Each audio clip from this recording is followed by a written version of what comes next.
জিন্দা শয়তান, এটা জিন্দা শয়তান। বাংলাদেশে যদি ইবলিস থাকে, বাংলাদেশে যদি ইবলিস থাকে, এই কাউবয় বলাটা আর আমার নবীর 6 জায়গায় ভুল করেছে, এইরাই হলো বাংলার বড় ইবলিস, বড় ইবলিস, বড় ইবলিস। এই বাংলাদেশ অন্যায় অবিচার থেকে মুক্তি পেয়েছে, সেই দেশে আর নতুন করে কোনো মাহফিল বন্ধ হবে না, কিন্তু তোমাদের 2 নম্বর মুন্সির মাহফিল বাড়ি বাড়ি হবে। কিন্তু যারা সত্য বলবে তাদের মাহফিল বন্ধ করলে তোমরা পাঠা থেকে খাসির ভূমিকা পালন করলো।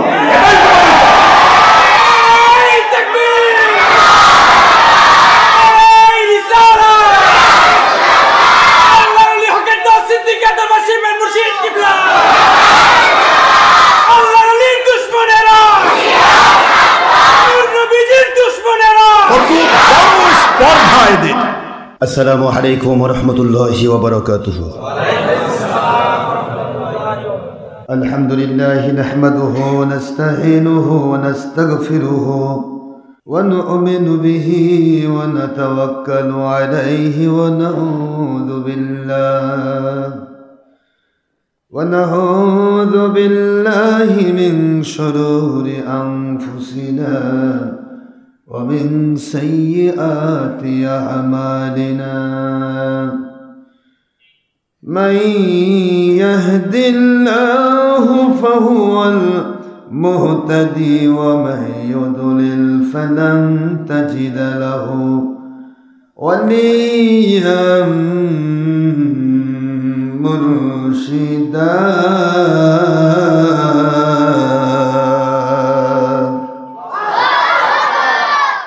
ونشهد أن لا إله إلا الله وحده لا شريك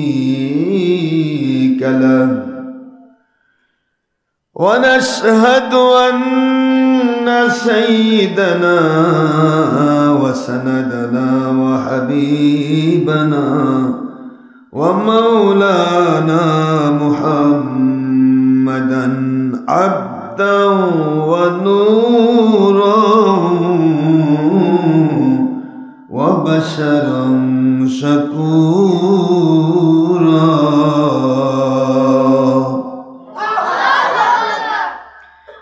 وهو رسول الأنبياء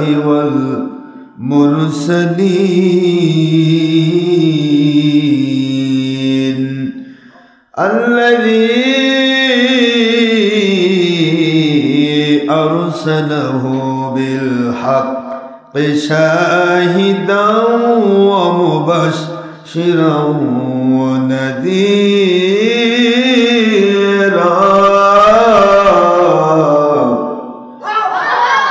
وداعيا إلى الله بإذنه وسراجا وشمسا ونورا وقمرا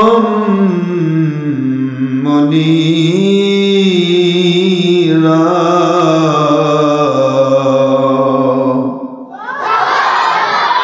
فقد قال الله تعالى في كلامه المجيد وفرقانه الحميد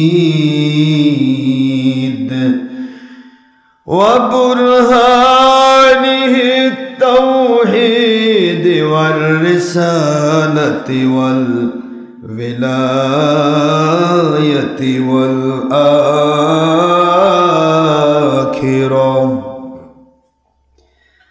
أعوذ بالله من الشيطان الرجيم. بسم الله الرحمن الرحيم. إن الله وملائكته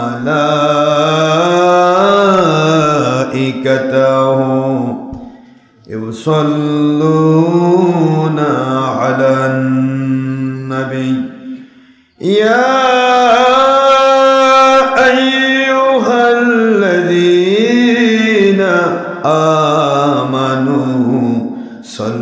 সাল্লু আলাইহি ওয়া সাল্লিমু তাসলিমা আল্লাহুম্মা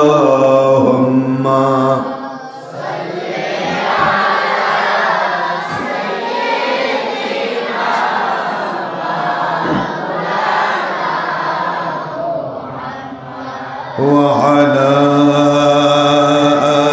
آل سيدنا مولانا محمد আল্লাহ আপনি দয়া করুন নসিব করুন সোনার মদিনা আজকের জুমআ কবুল করুন নসিব করুন সোনার মদিনা হায়াতুল নবীজিকে বারবার স্বপ্নে না দেখাইয়া মৌলা মোদের কবর দেশে নিবেন না আল্লাহুম্মা সাল্লি আলা মাওলানা মুহাম্মদ ওয়া আলা আলি সাইয়্যিদিনা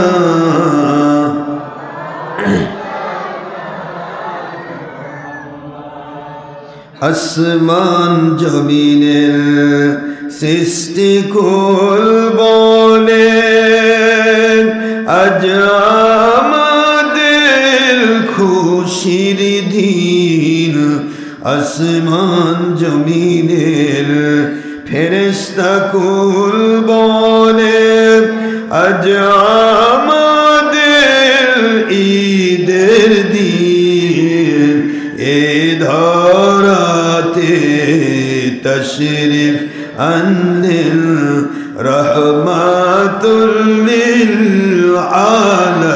আলামিন আল্লাহুম্মা সাল্লি আলা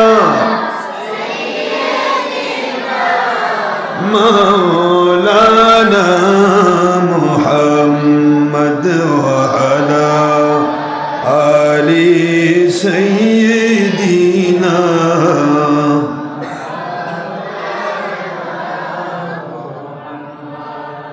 নবীজির শানে দরুদ ও সালামে ও মুসলিম দুশ্মনী কেন বুঝি না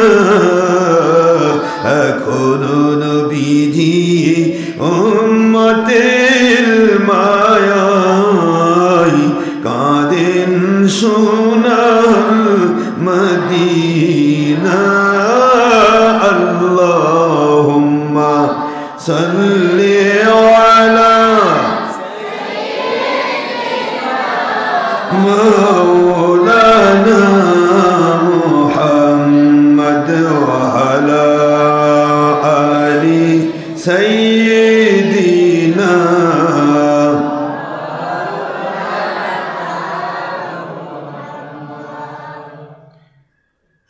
আলহামদুলিল্লাহ মহান আল্লাহ সুবহানাহু তাবারক ওয়া তাআলা খলিক মালিক রব এক ও অদ্বিতীয় আল্লাহ পাক যার কোনো অবতার নেই যার কোনো শরিক নেই যার কোনো অংশীদার নেই সেই রব্বুল আলামিন ওনার অপার মেহেরবানিতে আশা করি আপনারা সবাই ভালো আছেন আল্লাহ পাকের লাখো কোটি শুকর যিনি দয়া করে ihsan করে আমাদেরকে জান্নাতের বাগান আল্লাহর ঘর পবিত্র মসজিদে এসে সময় শ্রম অর্থ ব্যয় করে ছুটে এসে আল্লাহ পাককে খুশি করার জন্য নবীজি পাক সাল্লাল্লাহু আলাইহি ওয়াসাল্লামের সন্তুষ্টিপূর্ণ ইসলাম বোঝার জন্য মানার জন্য মানসিকতা নিয়ে যে মালিক আমাদেরকে বসার তৌফিক দিয়েছেন আল্লাহর জান্নাতের বাগানে আমরা সবাই সে মালিকের দরবারে শুকরিয়া আদায় করছি, আলহামদুলিল্লাহ।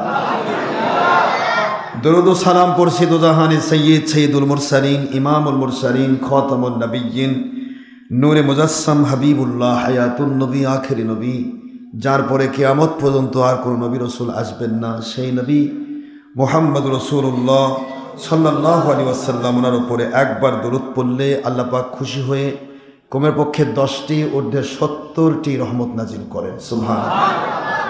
আমরা দরুদ শরীফ পড়ছি এই কারণেই, কারণ দরুদ শরীফ পড়ার হুকুমটা আল্লাহর, ঠিক না ঠিক? আখিরি নবীর উপর দরুদ পড়ার হুকুম কার? আখিরি নবীর উপর দরুদ পড়ার সুন্নত কার? আল্লাহ। আল্লাহ পাক নিজে দরুদ শরীফ পেশ করেন, ইন্নাল্লাহা, নিশ্চয় আল্লাহ, ওয়া মালাইকাতাহু, এবং তার ফেরেশতাগণ, ইউসাল্লুনা আলান নবী, আখিরি নবীর উপর দরুদ শরীফ পেশ করেন। তাহলে আল্লাহ যে কাজ করেন সেটা কার সুন্নত? আল্লাহর সুন্নত। বলেন কি কার সুন্নত? আল্লাহর সুন্নত। আল্লাহ বলেছেন সুন্নাতিল্লাহ, আমার সুন্নত কিরকম? ওয়ালাং তাজিদা লি সুন্নাতিল্লাহি তাবদীলা, ওয়ালাং তাজিদা লি সুন্নাতিল্লাহি তাহওয়িলা। আল্লাহ পাক বলেন আমি আল্লাহ পাক যেটা করি কিয়ামত পর্যন্ত সেটার কোনো পরিবর্তন নেই, এটা চলতেই থাকবে। সুবহানাল্লাহ। অনাদি অনন্তকাল চলতেই থাকবে, এটা কোনো পরিবর্তন হয় না, কারণ আল্লাহ পাকের কাছে কোনো কাল নেই। তার কাল তো তিনি নিজে তৈরি করেছেন। অতীত, বর্তমান, ভবিষ্যৎ যে একটা কাল, সময়, এই সময়টা কে তৈরি করেছেন? সূর্য উদিত হয়, সূর্য অস্ত যায়, এর উপর ভিত্তি করে দিন রাত হয়। এখন সূর্যকে সৃষ্টি করলেন কে? যখন সূর্য আল্লাহ সৃষ্টি করেন নাই, তখন তো অতীত, বর্তমান, ভবিষ্যৎ কাল বলে কোনো জিনিসই ছিল না, তখন আল্লাহ ছিলেন না। এই জন্য আল্লাহর কোনো কাল, আল্লাহর স্থান, কাল, পাত্র লাগে না। তিনি এমন এক খলিক, তিনি এমন এক মালিক, তার তুলনা তিনি একাই, তার তুলনায় পৃথিবীতে আর কাউকে কিছু মনে করা যাবে না। আল্লাহ পাক বলেছেন, এক কথায় আল্লাহ পাক বলেছেন লাইসা কামিসলিহি শাই ওয়া হুয়াস সামিউল বাসীর। আল্লাহ পাক বলেন সূরাতুশ শূরা আয়াত শরীফ নম্বর 11, আল্লাহ বলেন আমি আল্লাহর কুদরতের সাথে পৃথিবীর কোনো কিছুর কোনো তুলনা করা যাবে না, তুলনীয় নয়, তুলনার ঊর্ধ্বে আমি, কোনো তুলনা দেওয়া যাবে না, কারণ তুলনা দিলে সেটা শিরক হবে। আল্লাহ যেটা আল্লাহ, আল্লাহর সাথে পৃথিবীর কারো কোনো সৃষ্টির জগতে নয়, কোনো জগতে আকৃতিগতভাবে নয়, হাত পার জগতে নয়, স্থান কাল পাত্রের জগতে নয়, অতীত বর্তমান ভবিষ্যৎ ক্ষেত্রে নয়, সব দিক থেকে আল্লাহ পাক মাহফুজ এবং সুবহান, জোরে বলুন সুবহান, তিনি পুত পবিত্র। এই কথা আল্লাহ বুঝিয়ে দিয়ে বোঝাচ্ছেন যে আমার সাথে কার তুলনা করবে না, তবে হ্যাঁ ওয়াহুয়াস সামিউল বাসীর, আমি আল্লাহ পাক, আমি আল্লাহ কুদরতওয়ালা, আমি সব শুনি, সব দেখি, সব শুনি, সব দেখি। শুনতে গেলে কান লাগে, দেখতে গেলে চোখ লাগে, এটা সৃষ্টি জগতের নমুনা, কিন্তু আমার কাছে শুনতে কান লাগে না, দেখতে চোখ লাগে না। এগুলি আল্লাহ প্রদত্ত বিধান অনুসারে আল্লাহ পাক রব্বুল আলামিন সম্পর্কে চিন্তা ভাবনা গবেষণা করার মতো অধিকার পৃথিবীর সৃষ্টির কারণ নাই, কারণ সেরকম সার্কিট ক্যাপাসিটর দিয়ে কাউকে তৈরি করা হয়নি। যখনই কেউ আল্লাহ নিয়ে চিন্তা করতে যাবে, গভীরে যাবে, সঙ্গে সঙ্গে সেই ব্যক্তিটা তার ব্রেন, বিবেক স্টপ হয়ে যাবে, সে হয় পাগল হবে, নয়তো বা নাস্তিক হবে। আমার কথা বুঝতে পেরেছেন বাবা? সে কি হবে? হয় পাগল হয়ে যাবে। কিভাবে সম্ভব? এটা অস্থির হয়ে যাবে, হয়রান পেরেশান, আর নয়তো বা নাই কিছুই নাই, এমনি নাস্তিক। এই জন্য আল্লাহ পাকের হাবিব বলেছে তাফাক্কারু ফি খালকিল্লাহ ওয়ালা তাফাক্কারু ফিল্লাহ, আল্লাহর সৃষ্টি নিয়ে তোমরা চিন্তা করো, আল্লাহ পাক নিয়ে চিন্তা করতে যেও না, কারণ আল্লাহ পাকে চিন্তা করার মতো ক্যাপাসিটর, ওই পরিমাণ সফটওয়্যার, ওই ধরনের সার্কিট তোমার ভিতরে দেওয়া হয়নি, ওই ক্ষমতায় দেওয়া হয়নি। অনেক ঊর্ধ্বে আমার মালিকের পজিশন। শুধু এতটুকুই আল্লাহ পাক বলেছেন যে আমাকে যদি বুঝতে হয়, চিনতে হয়, আমাকে মানতে হয়, আমাকে ভালোবাসতে হয়, তাহলে আমি আল্লাহ পাক একজন ব্যক্তিকে সৃষ্টি করেছি আমার মহব্বত দিয়ে। আমার মহব্বত ভালোবাসা দিয়ে একজনকে সৃষ্টি করেছি, তার নাম মুহাম্মাদুর রাসূলুল্লাহ সাল্লাল্লাহু আলাইহি ওয়াসাল্লাম। ওনাকে তোমরা দেখো, ওনাকে চেনো, ওনাকে ভালোবাসো, ওনাকে মেনে নাও। আমি আল্লাহ বলছি আমাকে মানা হয়ে যাবে, আমাকে ভালোবাসা হয়ে যাবে, আমাকে চেনা হয়ে যাবে। এদের সৃষ্টি নিয়ে চিন্তা করতে গিয়ে আমরা প্রথম চিন্তা করব আখিরি নবীকে নিয়ে, কারণ তিনি সৃষ্টির শ্রেষ্ঠ। তিনি সৃষ্টির শ্রেষ্ঠ, সৃষ্টির শ্রেষ্ঠ যিনি, শ্রেষ্ঠত্বের পজিশনে যিনি আছেন, আমার যদি চিন্তা করতে হয় তাকে নিয়েই করব। ঠিক না? ঠিক না? তাহলে হুজুরের শ্রেষ্ঠত্ব নিয়ে চিন্তা করলে আপনি দেখবেন আমার নবীজি পাক সাল্লাল্লাহু আলাইহি ওয়াসাল্লাম তিনি নিজে পৃথিবীর কারো মতো নয়, তিনি বেমিসাল। কেন? কারণ সৃষ্টি জগতে তার মতো আর নতুন কেউ আসেনি, নতুন কেউ আসবে না।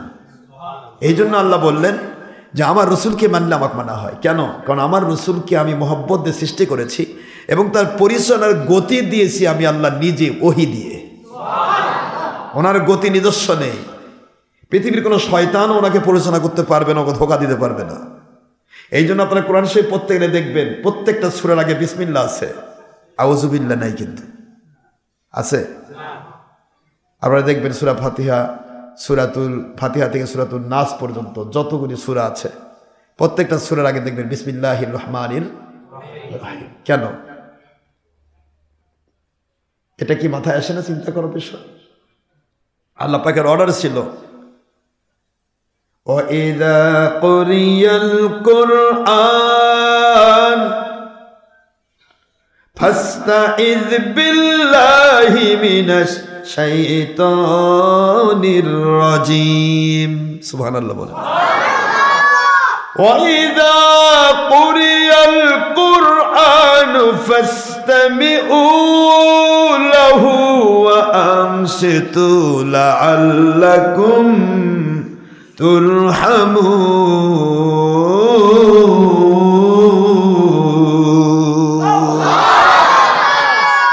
আল্লাহ পাক বললেন কোরআন শরীফ যখন তেলাওয়াত হবে তখন তোমরা মন লাগিয়ে কান লাগিয়ে শুনবে, সব কাজ বন্ধ করবে। সুবহানাল্লাহ।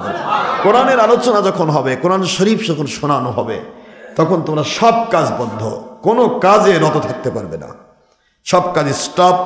ফাসতামিউ লাহু ওয়া আনসিতু, তোমরা কান লাগিয়ে মন লাগিয়ে উইথ গ্রেট অ্যাটেন্টিভ পজিশন, অত্যন্ত একাগ্র চিত্তে তোমরা কোরআন শুনতে থাকো। আর শুনতে গিয়ে যেন ব্যাঘাত সৃষ্টি না হয় অন্যের, এক্ষেত্রে সাবধান থাকবে। তোমরা এমন কোনো ভূমিকা রাখবে না যাতে করে অন্যের শুনতে ব্যাঘাত হয়, এই জন্য তোমরা চুপ থাকবে। সুবহানাল্লাহ। এই যে চুপ থাকার প্রশ্নটা কেন করা হলো? চুপ থাকার প্রশ্ন এই জন্যই করা হলো যে কোরআন শরীফ শুনতে গিয়ে যদি কোনো ব্যক্তির কোনো সমস্যা হয় তাহলে ওই গুনাহটা যার কারণে সমস্যা হলো সেই ব্যক্তির উপর বর্তাবে। যার কারণে আল্লাহ পাক বলেন কোরআন শরীফ শোনাতে গিয়েও আমি আল্লাহ পাক এমনভাবে বান্দাকে শোনাতে চাই যাতে করে কারো কোনো ডিস্টার্ব না হয়। এখান থেকে আসে কোরআন শরীফ আলোচনার ক্ষেত্রে কোনো বাধা দেওয়া তো দূরের কথা, শুনতে একটু কষ্ট হোক এ পরিমাণ পরিবেশও তৈরি করা কোনো মুমিনের কাজ নয়। বুঝতে পেরেছেন বাবারা? যার কারণেই আমাদের সারা বাংলাদেশে অসংখ্য মাহফিল বাতিল, ওহাবি খারেজি, তবলিগ, সুরমুনাই, কাওমি খারেজি, এরা কিন্তু বন্ধ করার জন্য হাজার ভূমিকা রাখে, আমাদের সামনে দাঁড়ায় না। সামনে দাঁড়াবার হিম্মত তাদের নেই, কিন্তু ওই কি করে পুলিশের কাছে যায়, প্রশাসনের কাছে যায়। প্রশাসন বা এসপি, ডিসি তারা চাকরি করে, তাদের কাজ হলো মানুষকে যাতে করে ফিতনা ফাসাদ না হয় সেই ফিতনা ফাসাদ মুক্ত রাখার চেষ্টা করা। এখন যেখানে দেখা যাচ্ছে যে একটা জায়গায় ফিতনা হচ্ছে, ওই ফিতনা বন্ধ করাই তাদের দায়িত্ব। এই দায়িত্বটুকু তাদের আছে বলেই এই দুর্বলতাটাই তারা হিট করে। বাতিল ফেরকা চিন্তা করে যে আমরা যদি একটু এদিক সেদিক করি তাহলে তো প্রশাসন ভয় পেয়ে যাবে, কারণ প্রশাসনের দায়িত্ব হলো শান্তি শৃঙ্খলা রক্ষা করা। যখন এখানে দ্বিমত হয়েছে দরকার নেই, এইভাবে করে যদি মাহফিল বন্ধ হয় এই চেষ্টাটুকু কিন্তু তারা করে। অবশ্য আমরা কিন্তু আজ অবধি কারো কোনো মাহফিল বন্ধ করার চেষ্টা করিনি, কারণ আল্লাহ পাকের হুকুম হচ্ছে কোরআন শোনার সুযোগ করে দাও, শুনতে গিয়ে যেন কোনো বাধার সৃষ্টি না হয়, তারা ওই গুনাহটা তাদের উপর বর্তাবে। নাউজুবিল্লাহ বলে। কিন্তু এটা কিন্তু তারা করে যাচ্ছে। এই যে আলতাফুন্নেসা মাঠে আমাদের মাহফিল হলো, মাহফিলের আয়োজন ছিল, তারা বন্ধ করে দিয়েছিল। তাদের যে হিম্মত থাকতো তারা বলতো আমরা মাহফিল হোক হুজুরের, আমরা যাব, ওনার সামনে যাব, ওনার যতগুলো ভুল আছে সব তুলে ধরবো, ওনাকে তওবা করায় ছেড়ে দেবো। কি পারতো না?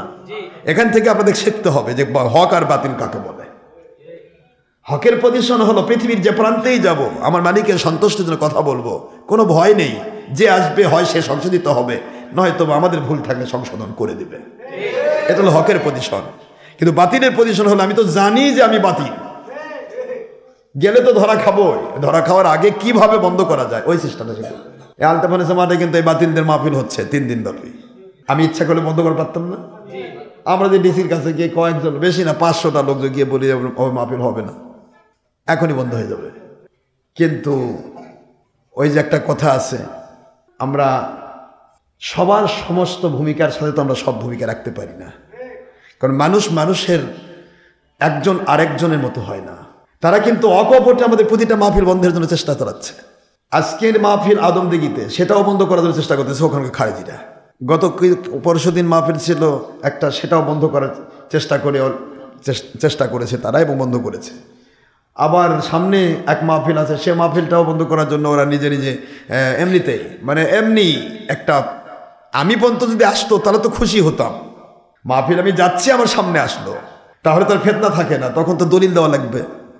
এই দলিল দেওয়া লাগবে বলে ভয়ে আমি পর্যন্ত যাওয়ার কথা নেই। আমি যাওয়ার আগেই ওই প্রশাসনের কাছে কান্দাকাটি করবে, এমন কিছু করবে যাতে করে প্রশাসন ভয় পেয়ে যায়।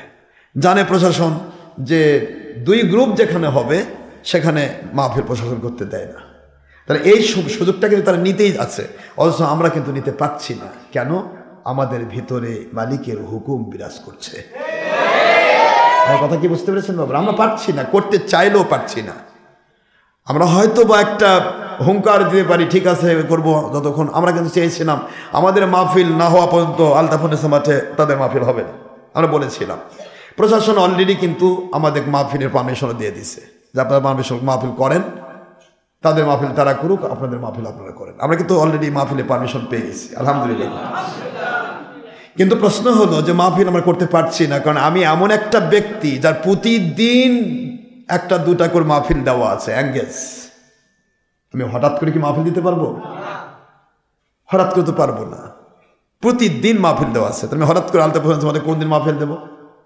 পেরে উঠছি না। মাহফিলের পারমিশন পাওয়ার পরেও করতে পারলাম না, কারণ এই মাহফিলটা করতে গেলে আমার কমপক্ষে 3 লক্ষ টাকা খরচ হবে।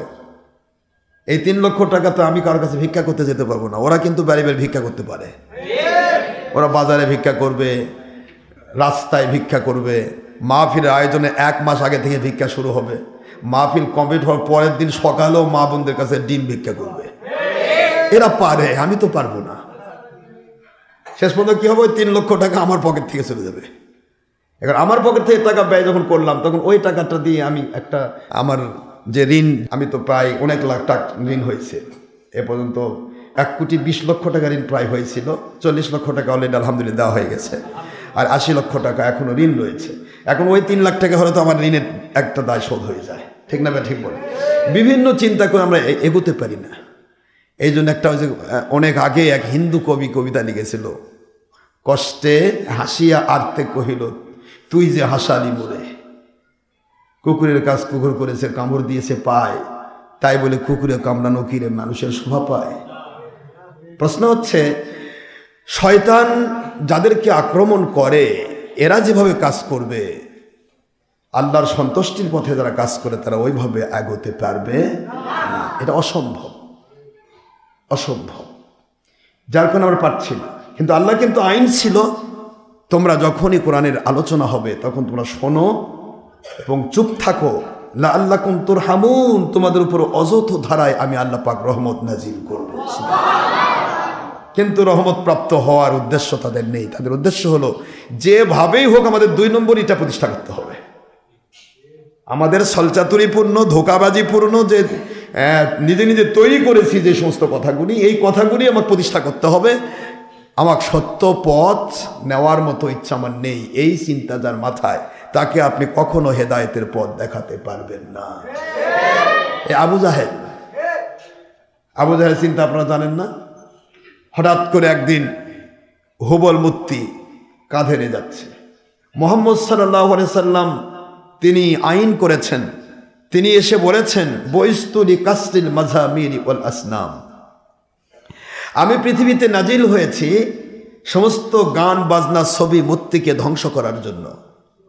হুজুর বলেছেন, সহিহ বুখারী 2য় খণ্ড, আপনারা খুললেই পাবেন, 2য় খণ্ড 880 পৃষ্ঠা, কিতাবুত তাসাবির, অধ্যায় হলো ছবি, ছবির অধ্যায়ের নামই ছবি মূর্তি।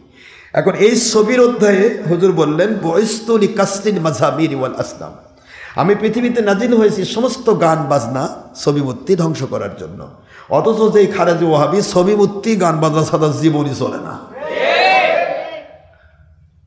দেখেন হুজুর বললেন কুল্লু মুসাওবিরুন ফিন্নার, ইচ্ছে করে যারা ছবি মূর্তি করবে এরা ততদিন জাহান্নামে থাকবে যতদিন তাদের বানানো ছবিতে ভিডিওতে জীবন দিতে না পারবে। এটা হলো কোরআনের সুন্নাহর আইন, হাদিসের আইন। এখন ওহির বিধান হলো এটা, অথচ ওহির বিধান নাম করে কিন্তু আজকে এগুলি বেশি করা হচ্ছে। সাধারণ মানুষ জানেই না। আজও আপনি চিত্রজগতের নায়ক নায়িকার কাছে বলেন, ওরা কিন্তু কোনোদিন বলবে না যে ছবি ভিডিও জায়েজ, ওরা বলবে না। ওরা বলে আমরা অপরাধ জগতে আছি, আমরা ভুলের ভিতরে রয়েছি, আমরা পেট চালানোর জন্য ব্যবসার জন্য নেমেছি, অবশ্যই এগুলো গুনাহ অপরাধ। মনের মধ্যে তাদের কিন্তু একটা কাজ করছে যে আমরা ভুলের মধ্যে রয়েছি, হস্তস করবো, ভালো কাজ করব, পরে যা তওবা করবো, নামাজ কালাম পড়বো, সব ছেড়ে দিব, এরকম চিন্তা তাদের মাথায় কাজ করছে। সেটা কপালে জুটুক বা না জুটুক, কিন্তু চিন্তাটা তাদের মাথায় রয়েছে। তারা কিন্তু হারাম বলবে, হালাল বলবে না, কোনো দিন বলবে না। আপনি একটা চিত্রজগৎ নায়ককে বলেন, নায়িকাকে বলেন, আপনারা যে ভিডিও করছেন, এই চিত্রজগতে এত কাজ করছেন, বলেন তো এগুলি কি বৈধ না অবৈধ? ওরা কিন্তু অকপটে বলবে এগুলো অবৈধ।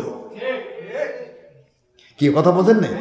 কিন্তু একটা মুনশিক বলেন, খারেজি মুনশিক যা বলেন, একটা খারেজি মুনশিক বলেন, একটা ওয়াহাবি মুনশিক বলেন, একটা জামাতি মুনশিক বলেন যে ভাই ছবি ভিডিও যে করছেন এটা কেমন? কেন না, এই যুগ এটা লাগবে? কত সহজ এদের জন্য, গুনাহ কত সহজ। একটা দিকে প্রাণ, আপনি জেনা করতে যাবেন আপনার ভয় লাগবে, আর এরা জেনা করবে অকপটে, না তওবা করে ঠিক হয়ে যাবে। কথা বোঝেন নাই বাবারা? এই যে ধর্ম ব্যবসায়ী মুন্সি, এই মুন্সি মৌলবী কখনো আমাকে চিনতে পারবে না। এরা প্রতিটা মুহূর্ত আমার বিরুদ্ধাচরণ করবে, কারণ ওদের তো মূল বিষয়গুলি ধরা পড়তেছে। শুধু এক ছবি ভিডিও দিয়ে বললাম, আপনারা তো সাধারণ মানুষ, আপনাদের ভিতরে আমি জানি আমার লাখ লাখ ভক্ত মরিদ তারাও ছবি ভিডিও করে, আমি জানি না, অনেকেই হয়তো করে না। কারণ আমাদের প্রায় 100%-এর 80% লোকই তারা ইচ্ছে করে আমাদের আলোচনাকে রক্ষা করার জন্য তারা ছবি ভিডিও করেন না, এটা আমার বিশ্বাস। 20% লোক তারা নেটে এবং ফেসবুকে কাজ করেন, তারা আমাদের সাথে সম্পৃক্ত। এই 20% লোকই আমার যত ভিউয়ার, আরও 80% যোগদানের মধ্যে তাহলে কতগুলো হবে? এরা ভাবতেছে আশরাফ সিদ্দিকীর তো কেউ নাই, আমরা তো সব।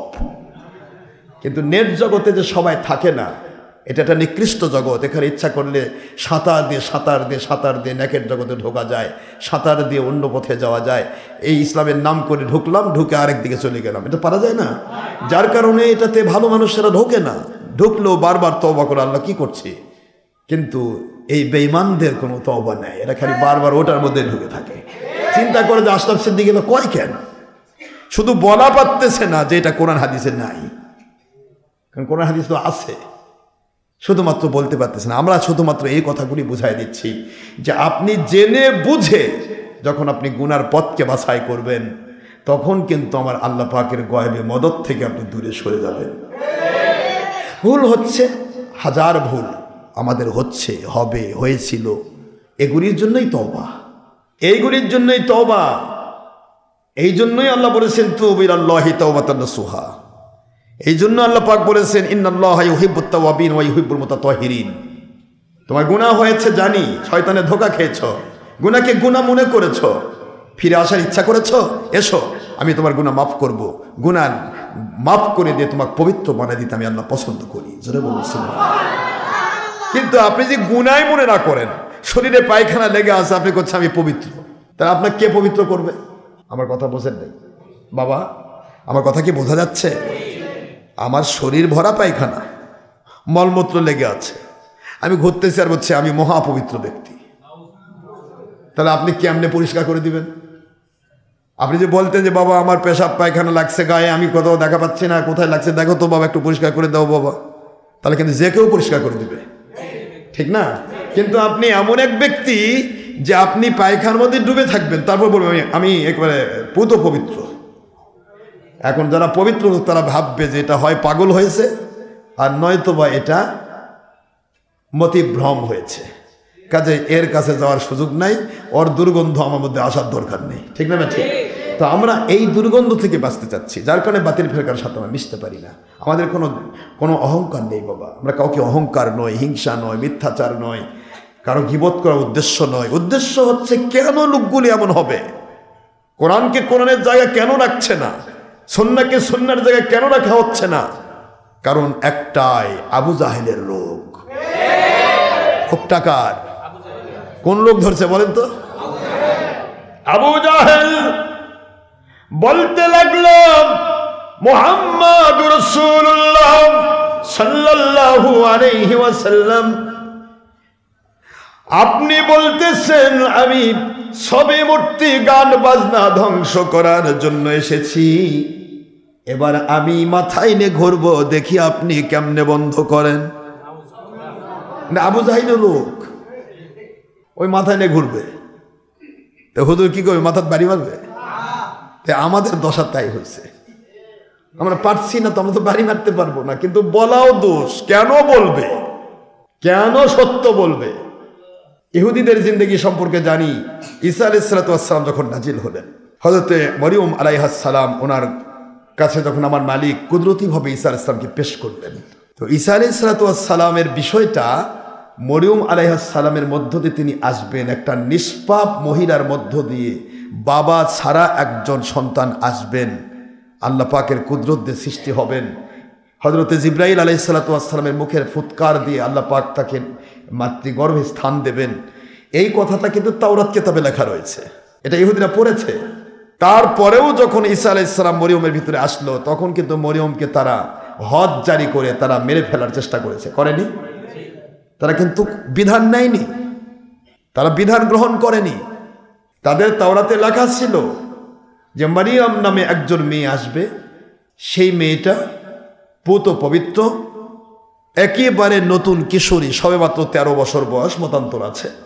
এই মেয়ের গর্ভে কুদরতিভাবে অলৌকিকভাবে একজন সন্তান নাজিল হবেন, তিনি হবেন বনি ইসরাইলের শেষ নবী। জোরে বলুন সুবহানাল্লাহ। বনি ইসরাইলের, আর এই বনি ইসরাইলের শেষ নবী আবার আখেরি নবীর প্রচার ঘটাবেন। তিনি আখেরি নবীর দাওয়াত দিবেন সবাইকে, সব নবী দিয়েছে কিন্তু ইনি ফলাওভাবে দেবেন। ওনার কাজই হবে আমার পরে আসতেছে ইসমুহু আহমাদ, আমার পরে একজন আসতেছেন, তিনি হবেন সারা জগতের নবী, তিনি হলেন ইসমুহু আহমাদ, তার নাম আহমাদ। জোরে বলুন সুবহানাল্লাহ। এই কথাটা তাওরাত কিতাবে লেখা রয়েছে। তাওরাত কিতাব পড়ে পড়ে হেফজ করে কন্ট্রোল করার পরেও ইহুদি পণ্ডিত যারা, এরা কিন্তু ঈসা আলাইহিস সালামের পৃথিবীতে আসা, মরিয়মের পেটে আসা, তারা কিন্তু গ্রহণ করতে পারে নাই, জেনেও পারে নাই।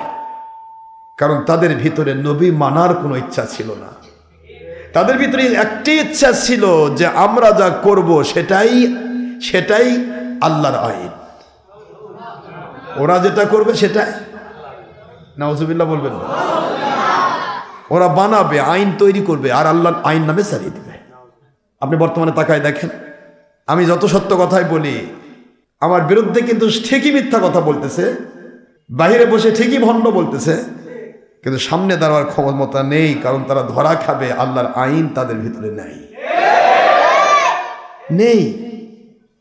তারা আল্লাহর আইন চালাচ্ছে না, তারা নিজে নিজে আইন বানায় আল্লাহর আইন নামে চালিয়ে দিচ্ছে। আমি একজনকে বললাম, ভাই আপনি তো আল্লাহর আইন মানেন, পীরের এক ভক্ত বললাম যে তুমি তো আল্লাহর আইন মানো। বলে হ্যাঁ, তো আল্লাহর আইন, তাতে তোমার এই যে ভোটে দাঁড়ানো কোন আল্লাহর, আমার কোরআন শরীফের একটা আয়াত দাও তো, দাও। আইনটা তো কোরআন থেকে আসবে, কথা বলছে না, আইন কোথেকে আসবে? তো তোমরা যে ভোটে দাঁড়াচ্ছ তা না, অসুবিধা নেই, তুমি রাজনীতি করবে, হাজার রাজনীতি করো, সেটা তোমার ব্যক্তিগত অধিকার, নাগরিক অধিকার, ঠিক না বাবা? কিন্তু তুমি যে এটাকে বলতেছো তোমাদের ভোট দিলে নবী ভোট পাবে, আইনটা কোথায়? নিজে নিজে কতগুলি আইন তারা বানাইছে। গণতন্ত্র আব্রাহাম লিঙ্কনের, করতে পার, মন চাচ্ছে তুমি আব্রাহাম লিঙ্কন অনুসারী করো, কিন্তু তুমি আমার আল্লাহ এবং নবীর সাথে এটাকে যোগ দিতে পারো না। ইম্পসিবল, সম্ভব নয়। পৃথিবীর কোনো শক্তি বলতে পারবে না এরকম হিম্মত কারণে যে গণতন্ত্র আল্লাহ সৃষ্টি করেছে। ডেমোক্রেসি, যে government for the people, by the people, of the people, it's democracy. It's definition of Abraham Lincoln. Abraham Lincoln নামের যে ব্যক্তি আপনারা সবাই চিনেন তাকে, তার বাবা ছিল ইহুদি, মা ছিল খ্রিস্টান। এই ব্যক্তি আমেরিকার ভূতপূর্ব এক নেতা। সেই ব্যক্তি যখন গণতন্ত্রের প্রকাশ দিল, এই ব্যক্তির জন্মই হয়নি আমার নবীজি পাক সাল্লাল্লাহু আলাইহি ওয়াসাল্লামের সময়ের 500 বছর পর কলম্বাস আবিষ্কার করলো আমেরিকা, আটলান্টিক মহাসাগরে ওই পার থেকে আমেরিকাকে এই কলম্বাস নাবিক খুঁজে বের করলো যে আটলান্টিক মহাসাগরের ওই পারে আমেরিকা নামে একটা দেশ আছে। কথা বলছেন না কেন?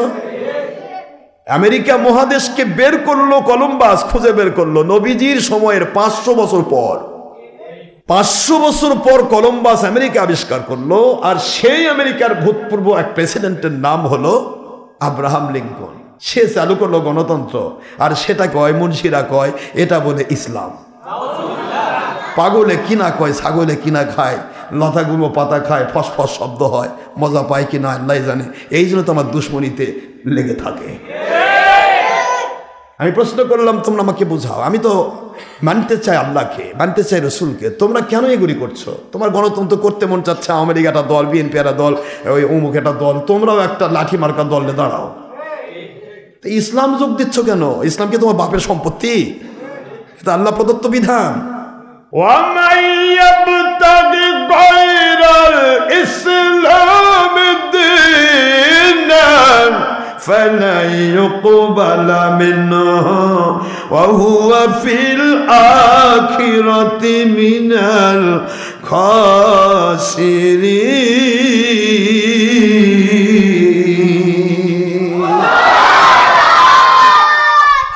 আল্লাহ পাক বললেন কোরআন শরীফের সূরাতুল আলে ইমরান খুললেই পাবেন 85 নম্বর আয়াত শরীফ, 3 নম্বর সূরা, 3 নম্বর পারা, মদিনায় অবতীর্ণ আইন। আল্লাহ বলে দিলেন ওমাইয়াবতাগি গায়রাল ইসলামি দীনান, আল্লাহ পাকের ইসলাম ব্যতীত, ইসলামের বিধানিক আইন ছাড়া অন্য কোন বিধানকে যদি কেউ আল্লাহ পাকের নামে চালিয়ে দিতে চায়, ফালাই ইউকবালা মিনহু, এটা তার জন্য কখনো কবুল করা হবে না, হবে না, হবে না। ওহুয়া ফিল আখিরাতি মিনাল খাসিরিন,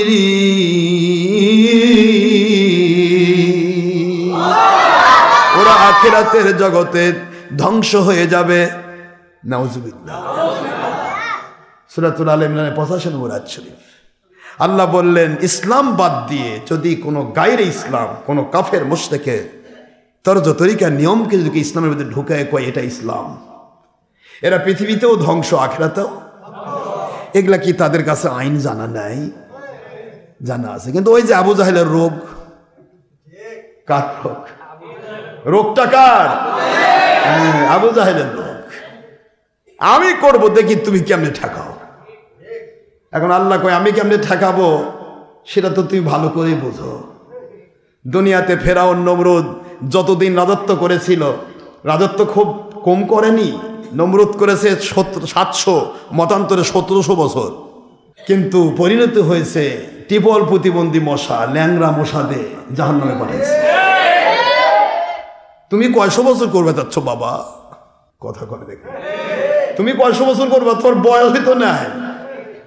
ওই যে এক ডার ব্যাটারি করলো আল্লাহ নবী না 6 জায়গা ভুল করছে, এটা বলে আবার জিন্দা বলে, আরে জিন্দা শয়তান, এটা জিন্দা শয়তান। বাংলাদেশে যদি ইবলিস থাকে, বাংলাদেশে যদি ইবলিস থাকে, এই কাউবয় বলাটা আর আমার নবীর 6 জায়গায় ভুল করেছে, এইরাই হলো বাংলার বড় ইবলিস, বড় ইবলিস, বড় ইবলিস।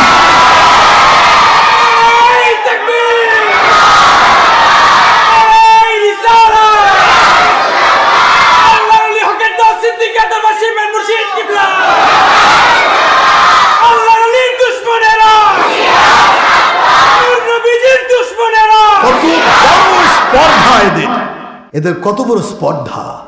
আমার মালিক বলতেছেন হো লাফসানু বেদি দুনিয়ার আখেরি নবী মুহাম্মদুর রাসূলুল্লাহ sallallahu alayhi wasallam, as well as like the loves and obey their Allah subhanahu wa ta'ala. Subhanallah. Ayat Sharif number 18, Surah An-Nisa, part of 3, Surah number 4 in Quran Sharif Madaniya. Allah speaking, وَمَنْ يُطِعِ الرَّسُولَ فَقَدْ أَطَاعَ اللَّهَ.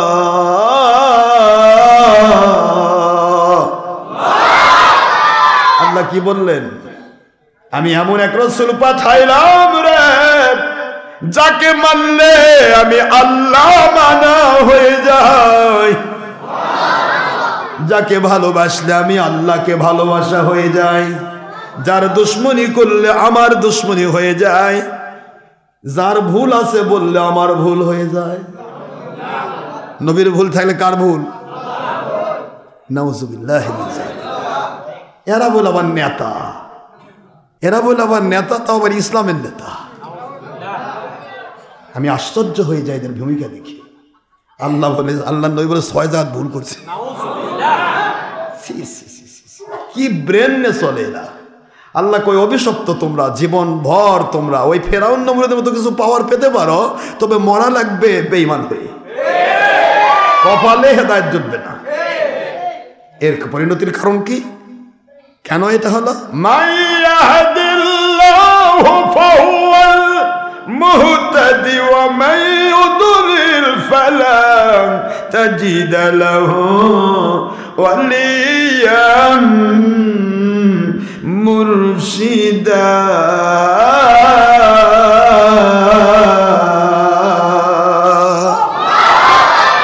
কোরআন শরীফের সূরাতুল কাহফ 17 নম্বর আয়াত, 18 নম্বর সূরা 15 নম্বর পারার শেষে আমার মালিক বললেন, যাদেরকে আমি হেদায়েত দিয়ে হেদায়েতের আলো যার ভিতরে জ্বালাই, আমি আল্লাহ দুনিয়াতে মঙ্গল দিতে চাই, বরকত দিতে চাই, শান্তি দিতে চাই, নিয়ামত দিয়ে ভরে দিতে চাই, আখিরাতে জান্নাত আমার নবীর সাথে সাথী বানাতে চাই।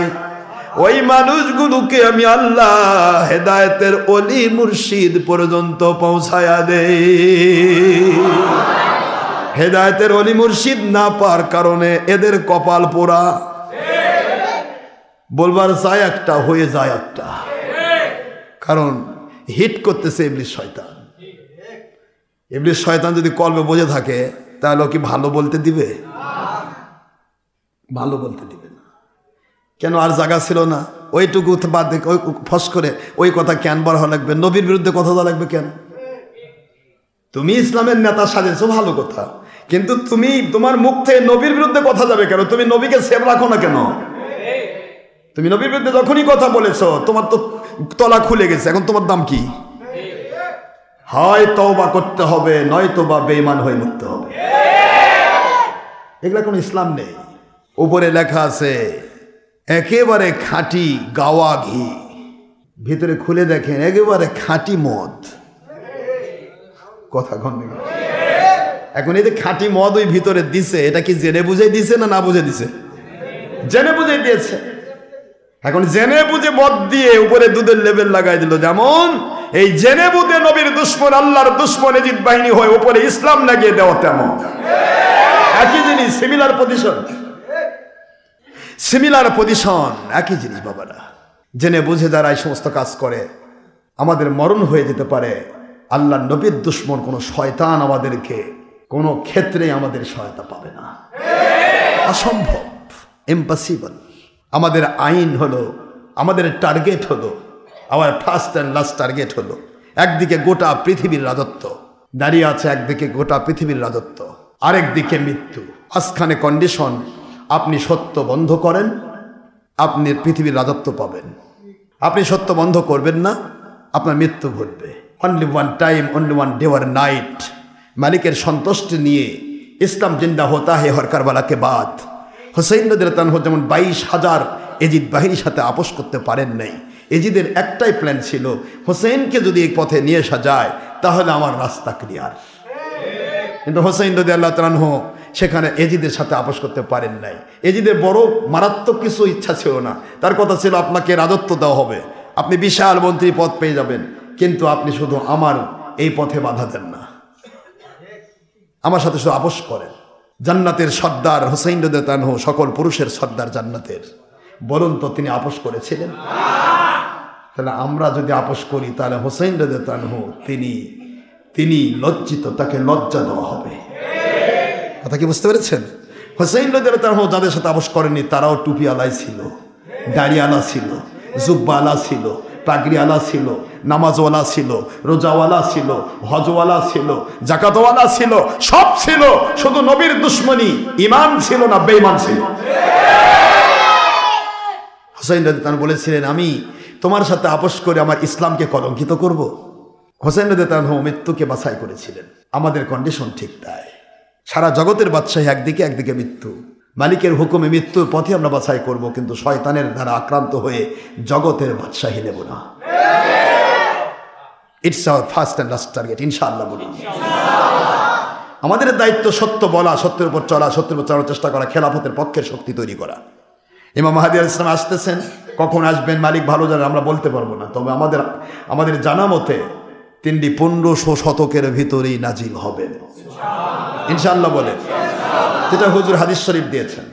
15 শতক বলতে বোঝেন তো? 15 শতক মানে কি? মানে পুরা 1500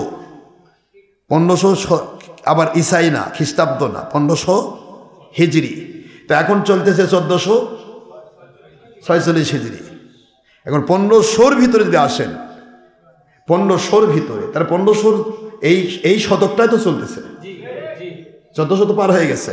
14-র উপরে যেটা সে 15-র অংশ না, কথা বুঝতে পারছেন না? 14-র উপরে যেটা, 14-র উপরে এক বছর হলো ওটা 15, তা 1400 পার হয়ে যেটাই হবে সেটা 15-র অংশ। তাহলে হুজুর বলেছেন 15 শতকের ভিতরেই তিনি আসবেন, তাকে আল্লাহ নাজিল করবেন। তাহলে ইমাম মাহদী আলাইহিস সালাম নাজিল হওয়ার সময় কিন্তু খুব বেশি নেই। এখন 1500 শতকের শেষেও যদি আসে তবুও তো অতিরিক্ত হলে আর 54 বছর, তাই না? একবার লাস্টে যদি আসে তবু 53 বছর। হুজুরের কথা তো রদ হবে না। এখন এই অপেক্ষায় থাকুন, ইমাম মাহদী আলাইহিস সালাম জাহির হলে প্রমাণ হবে কে হক আর কে বাতিল, ইনশাআল্লাহ বলেন তো। হক আর বাতিল কাকে বলা হয়? এখন তো 72 আর 1, আর তখন হবে শুধুমাত্র ইমাম মাহদী আলাইহিস সালামের বাহিনী আর দাজ্জাল বাহিনী। কথা কি বুঝতে পেরেছেন?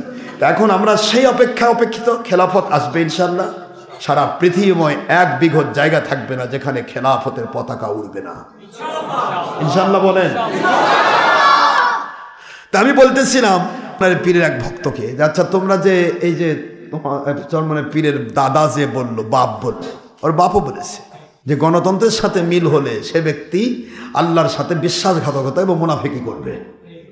তোমরা কোন মুনাফিক? তার কথা কয় না। এখন বলবার চাই যে আমার বাপদাদা ভুল করছে। এখন বাপদাদা যদি ভুল করে তাহলে তো আরো বিপদ। কথা বুঝেন নেই? খুব আশ্চর্য হয়ে যায়। দাঁড়ায় ভোটে, তাও কয় আমাদের ভোটের নবী ভোট পায়।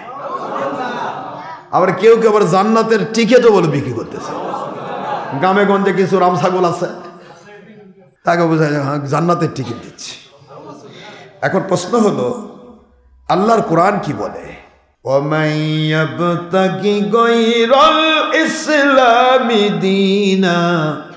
আল্লাহর ধর্ম ইসলামকে বাদ দিয়ে অন্য কিছুকে যদি নিজের দিনের আওতাভুক্ত করে নাই কেউ, আমি আল্লাহর আইন বলে দিচ্ছি, ওটা কবুল করব না, হবে না, হবে না, আমি কবুল করব না। ওহুয়া ফিল আখিরাতি মিনাল খাসিরিন। ওরা ধ্বংস হয়ে যাবে। ওরা যতই উৎপাত করুক, ওরা আল্লাহর গয়বে মদত পাবে না।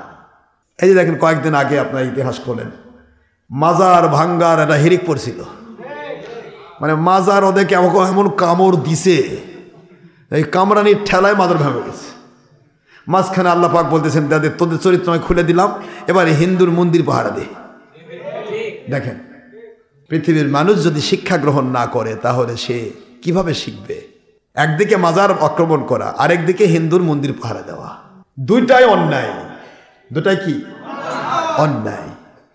অন্যায় আল্লাহর আইন, আর ন্যায় আল্লাহর আইন। আল্লাহর ওয়ালাদের মাহফিল বন্ধ করার চেষ্টা করে ঘুষ দেওয়া আল্লাহর আইন।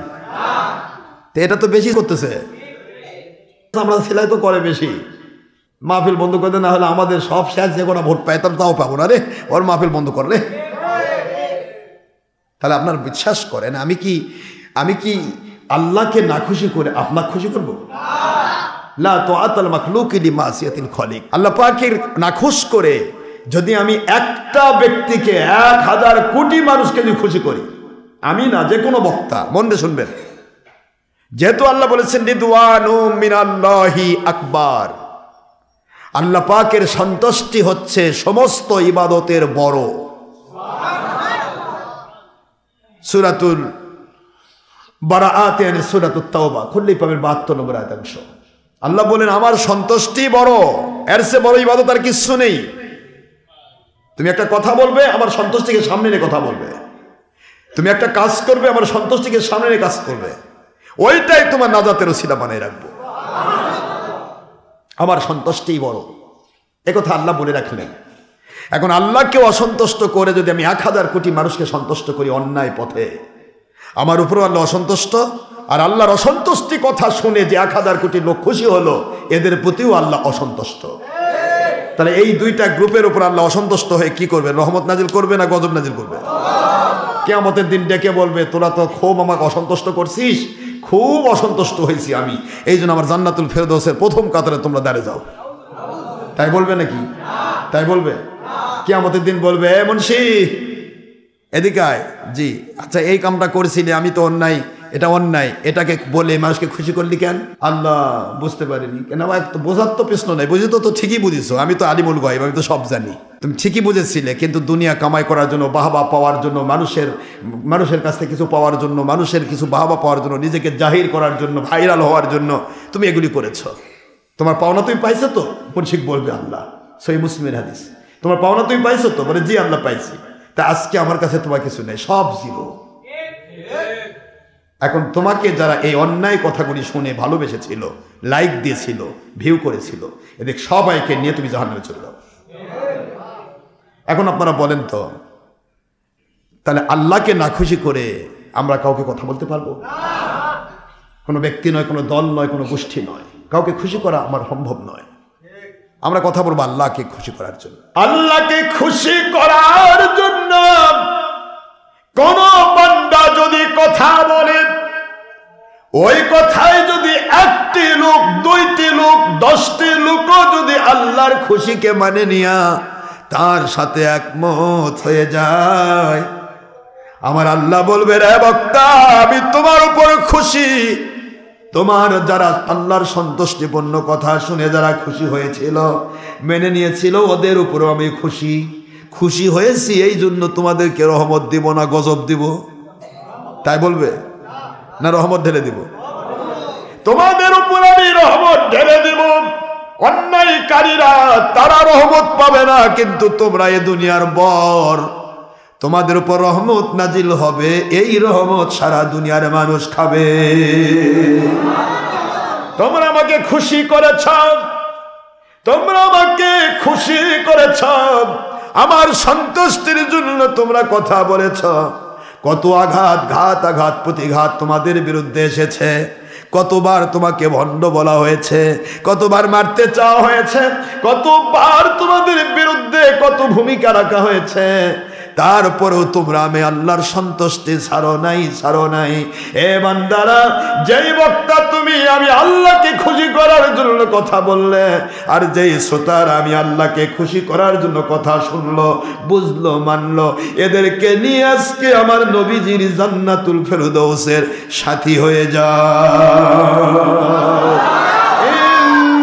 ইন্নাল্লাযীনা আমানু ওয়া সালিহাতি কানাত লাহুম জান্নাতুল ফিরদাউসি নুজুলা।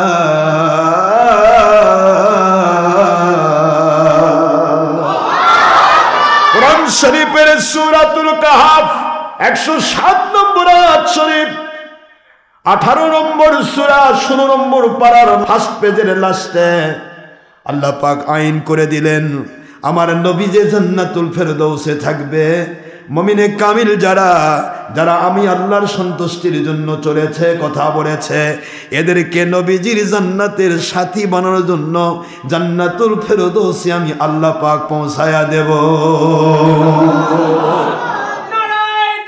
বাবাজি আমার শুধু এইটুকু বুঝ আছে, আমি আমার মালিকের সন্তুষ্টি ছাড়া কথা বলতে পারবো না। জীবন চলে যেতে চাইলে চলে যাবে, আমার মালিকের সন্তুষ্টির বাইরে কথা বলতে পারবো না, ইনশাআল্লাহ বলে। তাহলে ইমাম মাহদী আলাইহিস সালাম জাহির হয়ে আগে খুঁজবে কারা কারা আল্লাহর অসন্তুষ্টির পথে আছে। আসো বাবা, তোমাদের দিয়েই আমি দেশ চালাবো, তাই খুঁজবে। উনি খুঁজবেন কারা কারা আমার মালিকের পক্ষে আছো, এসো আমার কাছে বায়াত হও।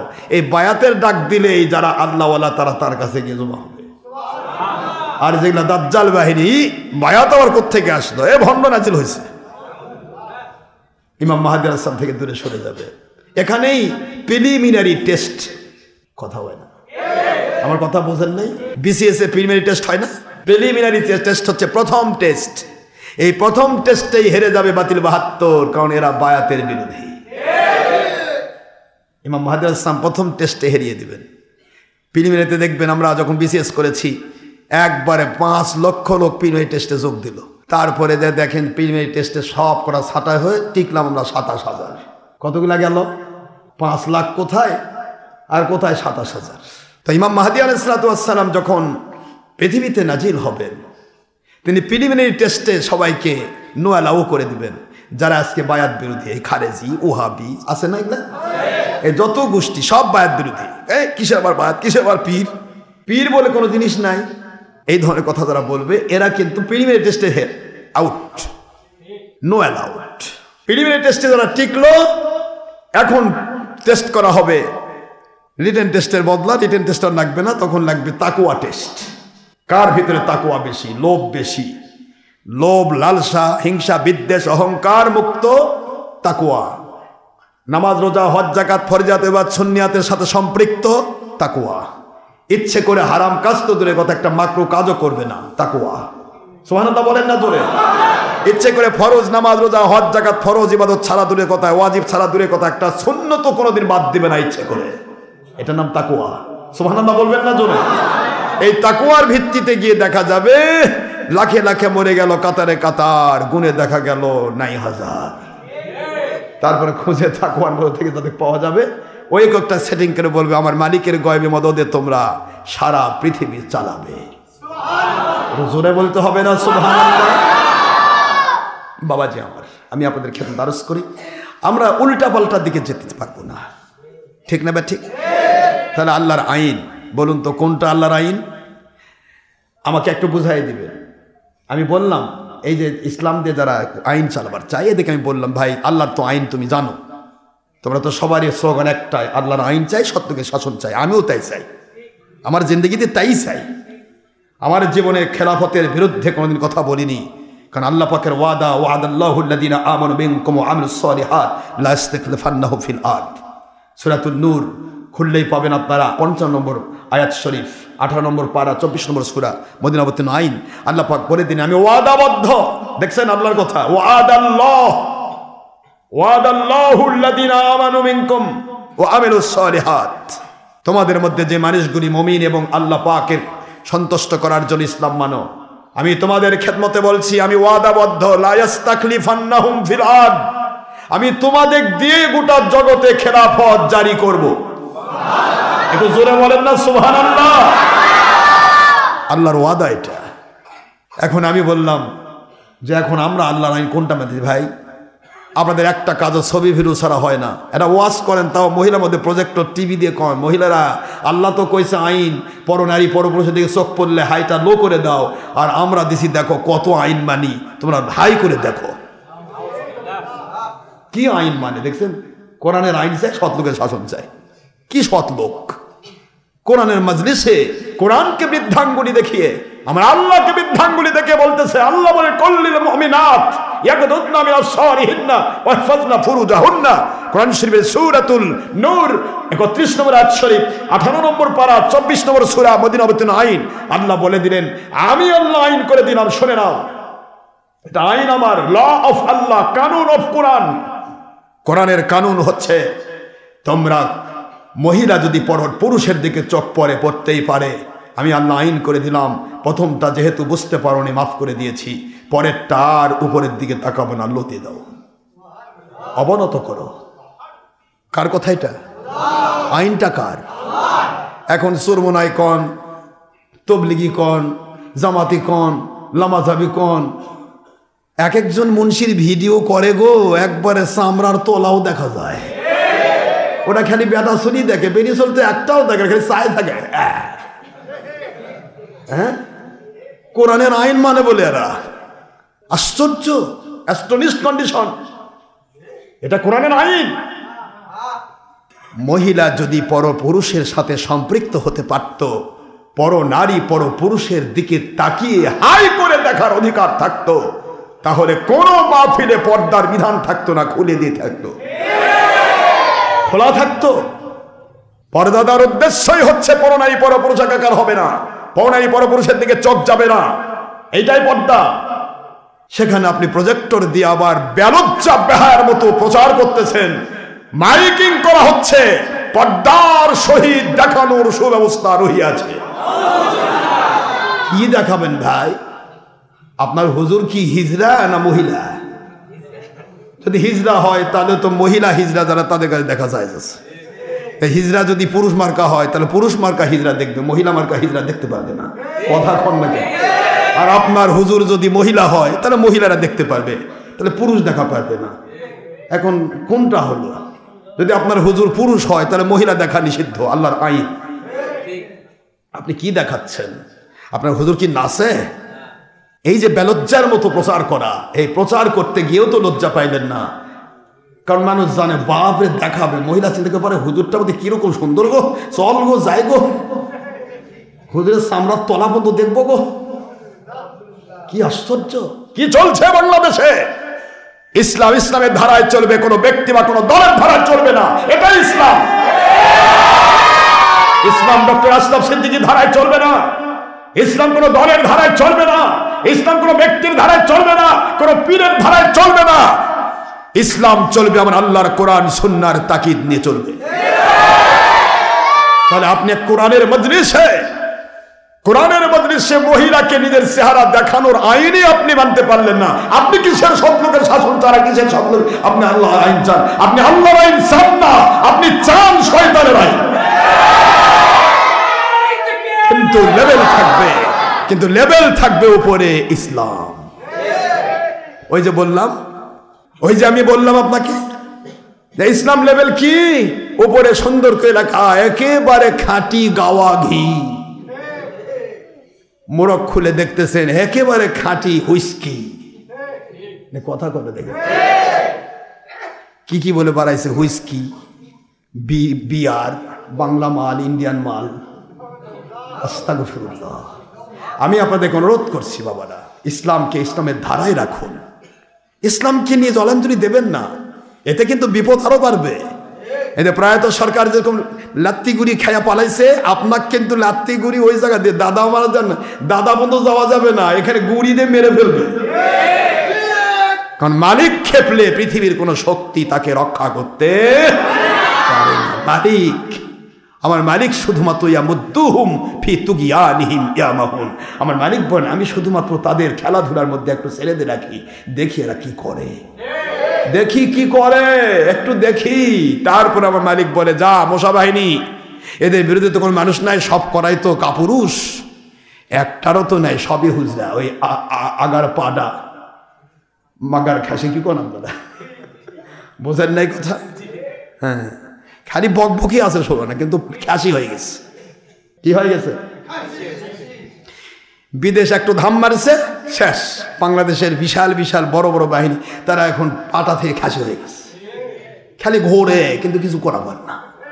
চাই থাকে দেখে হাইরে হুজুর মাজার ভাঙতেছে, আমি কিছু করা পারতেছি না, বলে হাতও আছে, কিন্তু হুজুর মাজার ভাঙ দিছে, চাইছে দেখে এটা কি পাটা, এটার গায়ে খাসি, ছাগল কোথাকার। আজ বাংলাদেশের একটাই ইচ্ছা করলে গোটা বাংলার অন্যায়কে তছনছ করে দিতে পারে, অথচ এদের কিনে নেওয়া হয়েছে, কিচ্ছু দেখে না। এক খারেজি যায় বললো কাহিনী মাহফিল লোটা করলে মারামারি হবে হবে। আরে বাহিনী নিয়ে এসে করছে না থাক ওরা মাহফিল করা যাবে। তুমি কেন বাহিনী সাইছো বেটা, কি তুমি কি তুমি বলতে পারো না মাহফিল হচ্ছে আল্লাহর সন্তুষ্টির জন্য, আপনি পারবেন না যে ঘুম পায় না, আপনাকে এখানে কথা বলেছে পারে না বলতে? কেন পারো না? কারণ তোমার ন্যায়, তোমার ছিলে নিয়েছে আমেরিকা। আবার আগার পাড়া দিগার খাসি তুলালো, মাগার পাড়া বব খাসলো না গেল। পাটার যখন বিচি খুলে নেয় তখন ও খালি ববই করে, কিন্তু কাম নাই। আমার বাংলাদেশে কি চলছে এগুলা জিন্দগি চাইতে মহিলা হয়ে চুরি পরে মরে থাকা ভালো। তোমাদের কিসের, তোমাদের কে দায়িত্ব? তোর মানুষের কাছে বিক্রি হয়ে যাও। বাংলাদেশ বাহিনীর প্রতি মানুষের একটা আস্থা ছিল, কমপক্ষে বাহিনীর সামনে বাংলাদেশে কোনো অন্যায় হয় না, কেউ অন্যায় করতে দেয় না। অবশ্য আমরা দেখতেছি তাদের সামনে অন্যায় হচ্ছে, তারা ঢিলার মতো হা করে চায় থাকে দেখতেছে। ধিক শত ধিক বাংলার এই জিন্দেগি মার্কা জীবন। আমরা শুধুমাত্র এতটুকু চাই, তোমাদের কাছে চাহিদা ছিল এই বাংলাদেশ অন্যায় অবিচার থেকে মুক্তি পেয়েছে, সেই দেশে আর নতুন করে কোনো মাহফিল বন্ধ হবে না। কিন্তু তোমাদের 2 নম্বর মুন্সির মাহফিল বাড়ি বাড়ি হবে। কিন্তু যারা সত্য বলবে তাদের মাহফিল বন্ধ করলে তোমরা পাঠা থেকে খাসির ভূমিকা পালন করলো। এটাই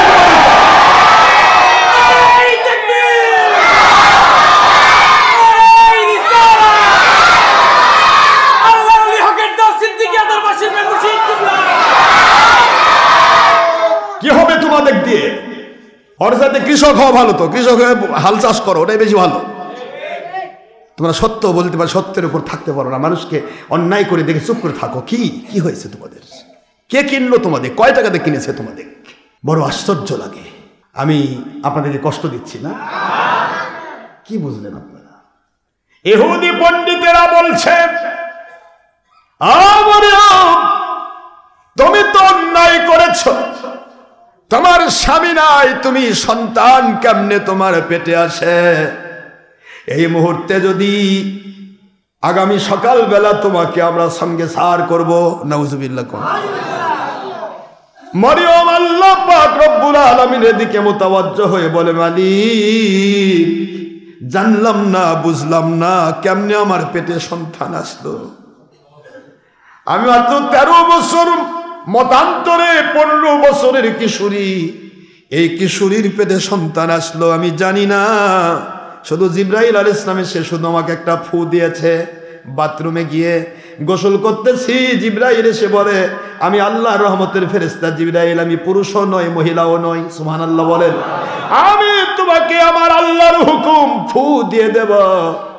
মতান্তরে একটা ফুলের ফুল নাকে ধরবো, নাকে ধরা হলো, আমার পেটে সন্তান আসলো। অপরাধ কই গো আমার আল্লাহ, কেন আমাকে এত রকমের অশান্তি সহ্য করতে হবে? কি করেছি আমি? জীবনে কোনোদিন কোনো পুরুষের দিকে তাকালাম না, কোনোদিন আমার বিয়েও হলো না, জীবনে কোনো পুরুষ আমাকে টাচ করতে পারলো না। সন্তান পেটে আসলো বুঝলাম না, কিন্তু আমাকে কেন এত জ্বালাময়ী জীবন লাভ করতে হবে? আপনি বলুন আমার মালিক, আমি এখন কি করব? এই সময় আমাকে কে খাবার দিবে, কে পড়তে দিবে, এগুলি কোনো চিন্তাই কিশোরীর ভিতরে নাই। কিশোরের একটাই চিন্তা, আমি অপবাদ সইতে পারবো না। এত বড় অপবাদ, আমাকে মেরে ফেলা হবে তাও আমার আপত্তি নাই, কিন্তু অপবাদ সইতে পারবো না। আল্লাহ বলেন, মরিয়ম অপবাদের সূত্র আমি বন্ধ করে দেব, একটু সময় নিতে হয়, ধৈর্য ধরতে হয়। ইন্নাল্লাহা মা'আস সাবিরিন।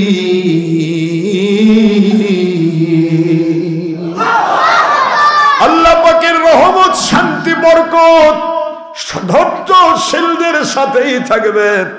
ও মরিয়ম, আমি আল্লাহ আপনাকে বলছি আপনি মরুভূমির দিকে চলে যান, ওরা আপনার পশম তুলতে পারবে না, মরুভূমির ভিতরে চলে যান। বাইতুল মাকদাসের খাদেমা থেকে বের হয়ে রাতের অন্ধকারে মরুভূমির দিকে রওনা দিলেন ইহুদি বেঈমানদের ভয়ে। এরা বলে আইন মান্যওয়ালা, এরা বলে আইন মান্যওয়ালা বড় বড় হুজুর ইহুদি।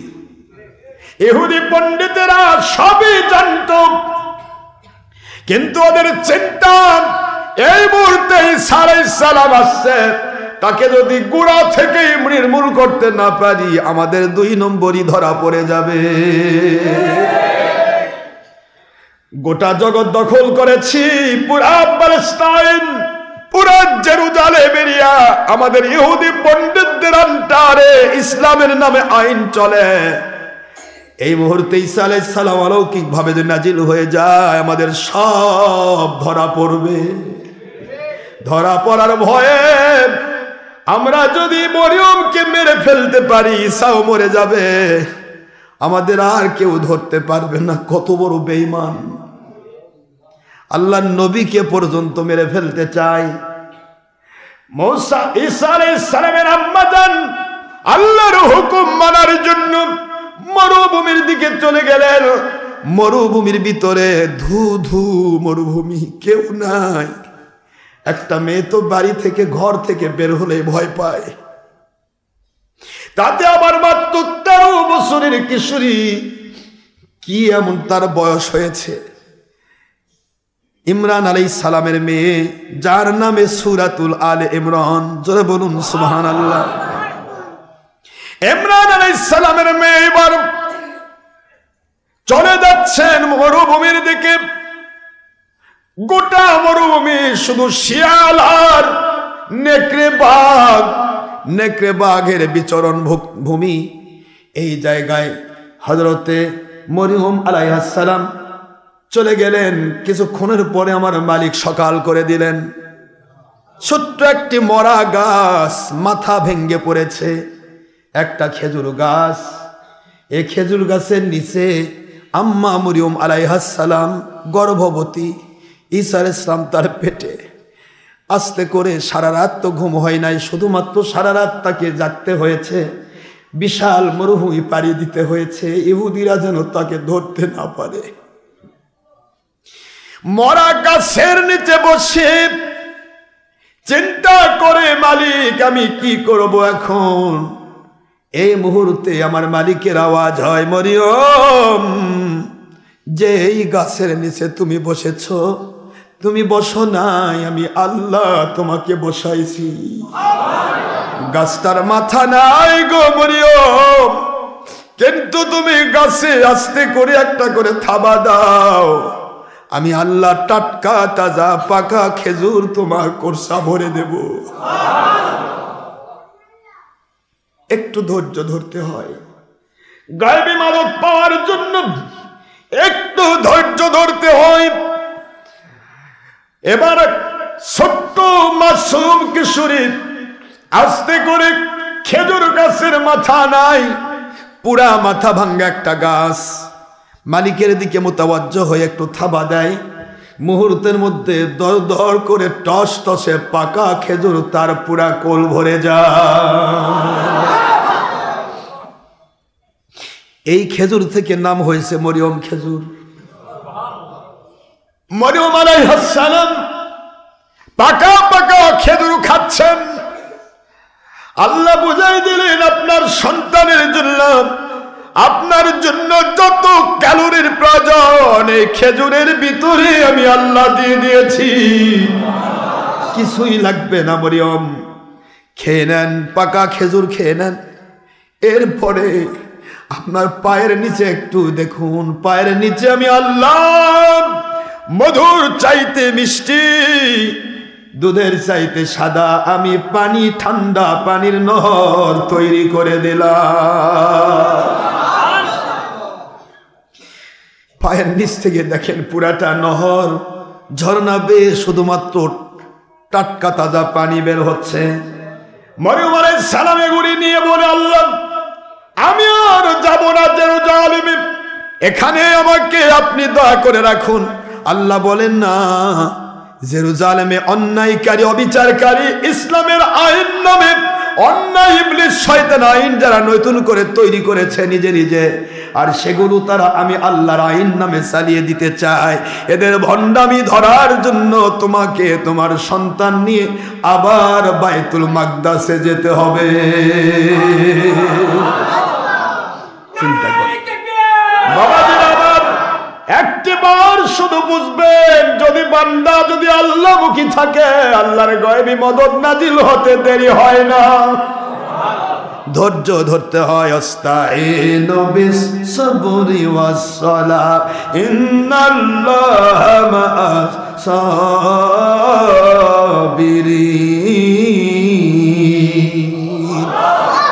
ধৈর্য ধরতে হয় বাবারা, ধৈর্য ধরা ছাড়া কখনো হবে না। বাবাজিরা আমার, আপনাদের কষ্ট দিচ্ছি? মরিয়ম আলাইহিস সালাম আমার মালিকের কথা শুনেন, এবার আল্লাহর প্রতি মুতাওয়াজ্জহ হয়ে মরিয়ম বাইতুল মাকদাসে চলে গেলেন। আবার ইহুদি পণ্ডিতরা ছুটে ছুটে আসলো।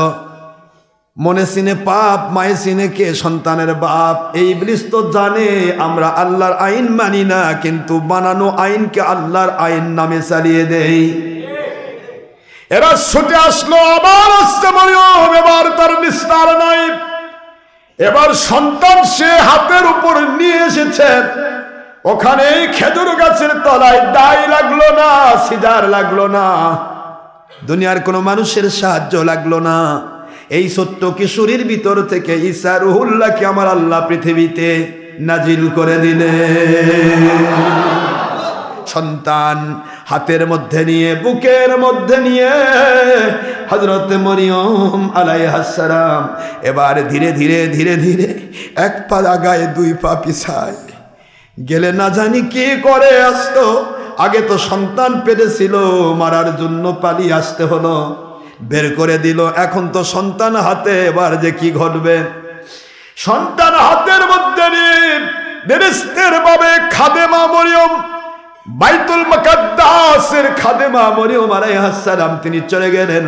চারদিক থেকে সমস্ত ইহুদি পণ্ডিতেরা, এই বেঈমানগুলো এসে দাঁড়িয়ে গেল।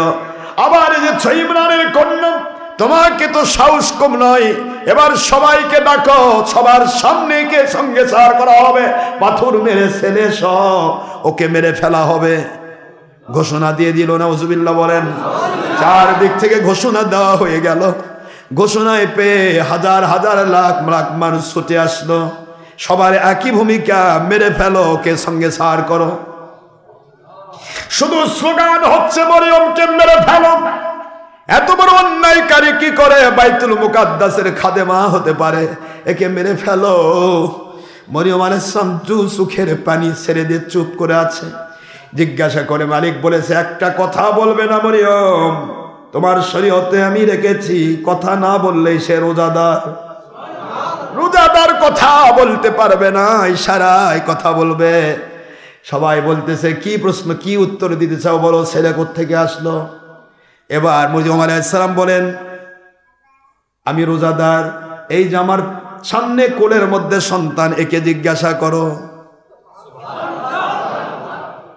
জিজ্ঞাসা করো, তাসাল, সবাই জিজ্ঞাসা করো, আপনি আমার এই সন্তানটাকে তোমরা জিজ্ঞাসা করো, পেয়ে যাবে। এটা তিনি ইশারায় বুঝিয়ে দিলেন। এবার ইহুদি পণ্ডিতেরা কি বলবে, চার দেখতে তো মানুষ দাঁড়ানো, আর তো এবার গোমর শেষ, গোমর খুলে যাচ্ছে। ইহুদি পণ্ডিত জানে ব্যাপার কিছু ঘটবে, কিন্তু কিছুই করার নাই। জিজ্ঞাসা যখন করতেই বলছে, করতেই হবে। মানুষ বলতেছে জিজ্ঞাসা করেন ছেলেটা কি বলে, কয় নবজাতক কোনো কথা কয়। এখানেও ফাঁকি দেওয়ার চেষ্টা করে এই 4 নম্বর মুন্সি ইহুদি পণ্ডিত। বেঈমান, ধর্মের লেবেলধারী বেঈমান, নিজে নিজে আইন বানায় আর আল্লাহর আইন নামে চালায়। এই বেঈমান এখানেও বলতেছে তোমরা কি বিশ্বাস করো কোন কেবলমাত্র হওয়া সন্তান কথা বলতে পারে? ঠিক আছে, উনি তো ইশারা করছে, আপনি বলেন না কেন, বলতে পারে না পারে সে পরে দেখা যাবে। ইহুদি পণ্ডিতের গোমর ফাঁস হয়ে গেল। সেই ইশারা করে বলতে ঠিক আছে তুমি তো ভান ধরেছ, রোজা রাখার ভান ধরেছ, নাউজুবিল্লাহ, অন্যায় করে রোজা থাকার ভান ধরে ছেলের দিকে দেখি তোমার ছেলে কি কয়, বলো তুমি কে? সঙ্গে সঙ্গে আওয়াজ আসলো ইন্নী আব্দুল্লাহ। একটু জোরে আওয়াজ দিতে হবে সুবহানাল্লাহ। ইন্নী আব্দুল্লাহ আতানিয়াল কিতাব ওয়া জাআলানি নবিয়্যা।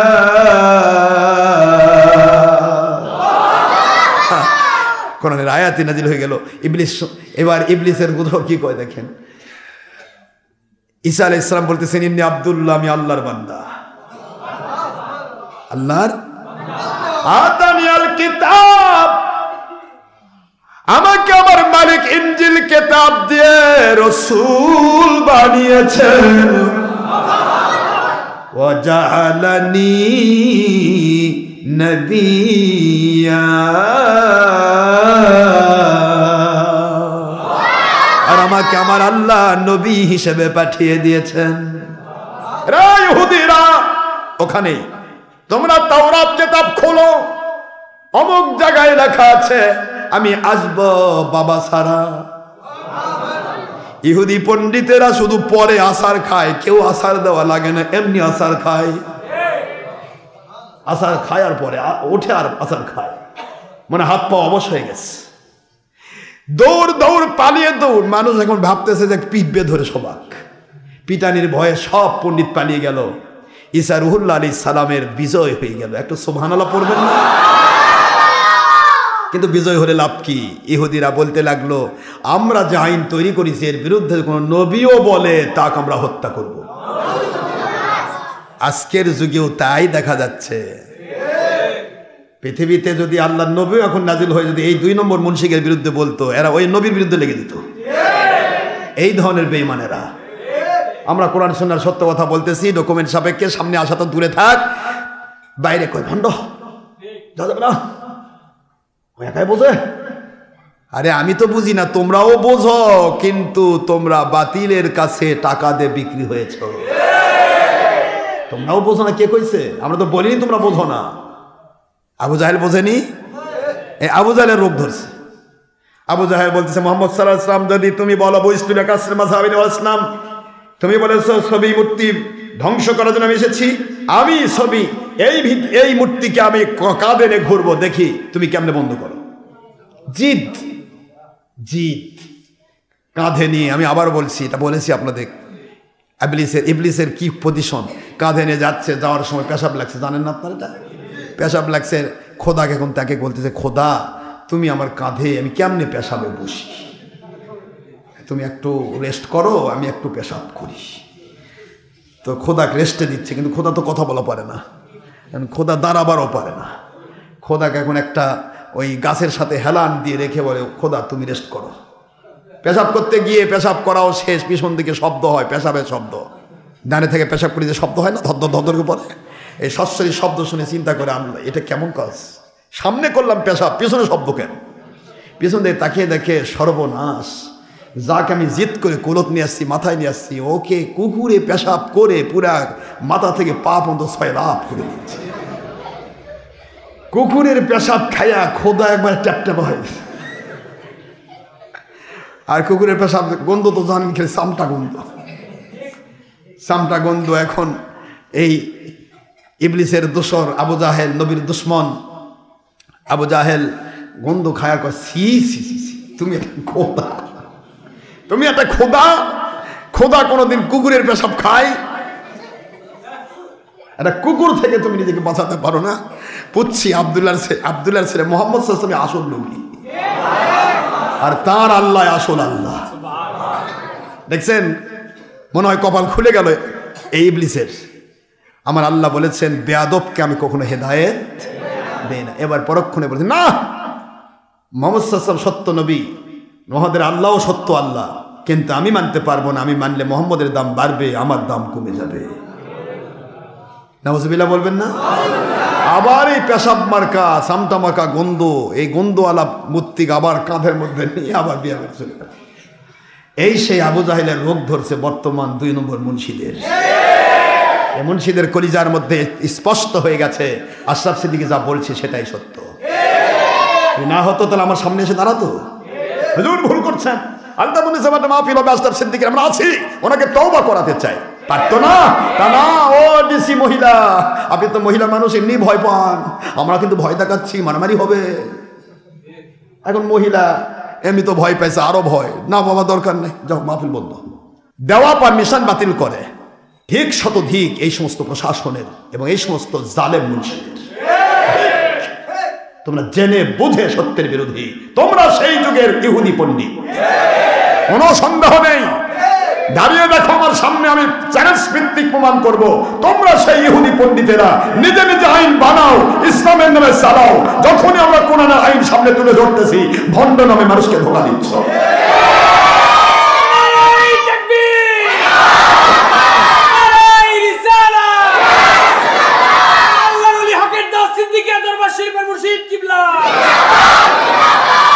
তোমরা কি প্রমাণ করতে পারবে ছবি ভিডিও আল্লাহর আইন? তোমরা প্রমাণ করতে পারবে নারী নেতৃত্ব আল্লাহর আইন? তোমরা প্রমাণ করতে পারবে আওয়ামী লীগের সাথে এক সময় 96 যোগ দেওয়া আল্লাহর আইন? তোমরা প্রমাণ করতে পারবে 3 বার বিএনপির খালেদা জিয়ার সাথে যোগ দেওয়া আল্লাহর আইন? তোমরা প্রমাণ করতে পারবে গণতন্ত্র আল্লাহর আইন? তোমরা প্রমাণ করতে পারবে হরতাল, লং মার্চ, দেশ জাতি ইসলামের ক্ষতি আল্লাহর আইন?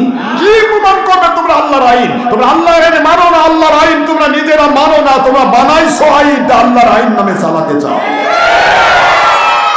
আর এখানে তোমরা শপথ নিয়েছ আমাদের বিরুদ্ধে যেই বলবে, ইহুদিরা যেমন বলতো আমাদের এই কথাগুলির বিরুদ্ধে যে নবীও যদি নাজিল হয় তাকে আমরা হত্যা করব, এই শপথ নিয়ে তোমরা কাজ করছো। যার কারণে ইমাম হযরতে বাংলার এক বুলবুল নুরুল ইসলাম ফারুকী রহমতুল্লাহ আলাইহিকে হত্যা করা হলো শুধু এই সত্য বলার অপরাধে। কি হলো? উনি তো জান্নাতে গিয়ে বসে আছে, তোমাদের তো কান্নাকাটি করে দেখতেছে। আমরাও তাই, মরে যাব একদিন, চলে যাব মালিকের দয়া নিয়ে তার জান্নাতে ঢুকে থাকবো। আর আমাদের মারবা যারা, তারা মরবা আল্লাহর জাহান্নামের আগুনের কীট হইয়া। এটাই আমাদের পাওয়া। উইদাউট ব্যালেন্সে আমাদের ব্যবসা, তবিল ছাড়া ব্যবসা। যত বিরুদ্ধাচরণ করবে, যত ভণ্ড বলবা, যত ফেসবুকে উঠে মিশা কথা লিখবা, যত উল্টাপাল্টা করবা, তত আমি খুশি হই, কারণ তোমাদের নেক আমল যে কটা করছো সব আমার ঘরে, আর আমার যত গুনাহ সব তোমার ঘরে। বিনা পয়সায় ব্যবসা, ফ্লেক্সিবল কথা, কোনো প্রকার নেই, ব্যালেন্স নাই, তবিল ছাড়াই ব্যবসা।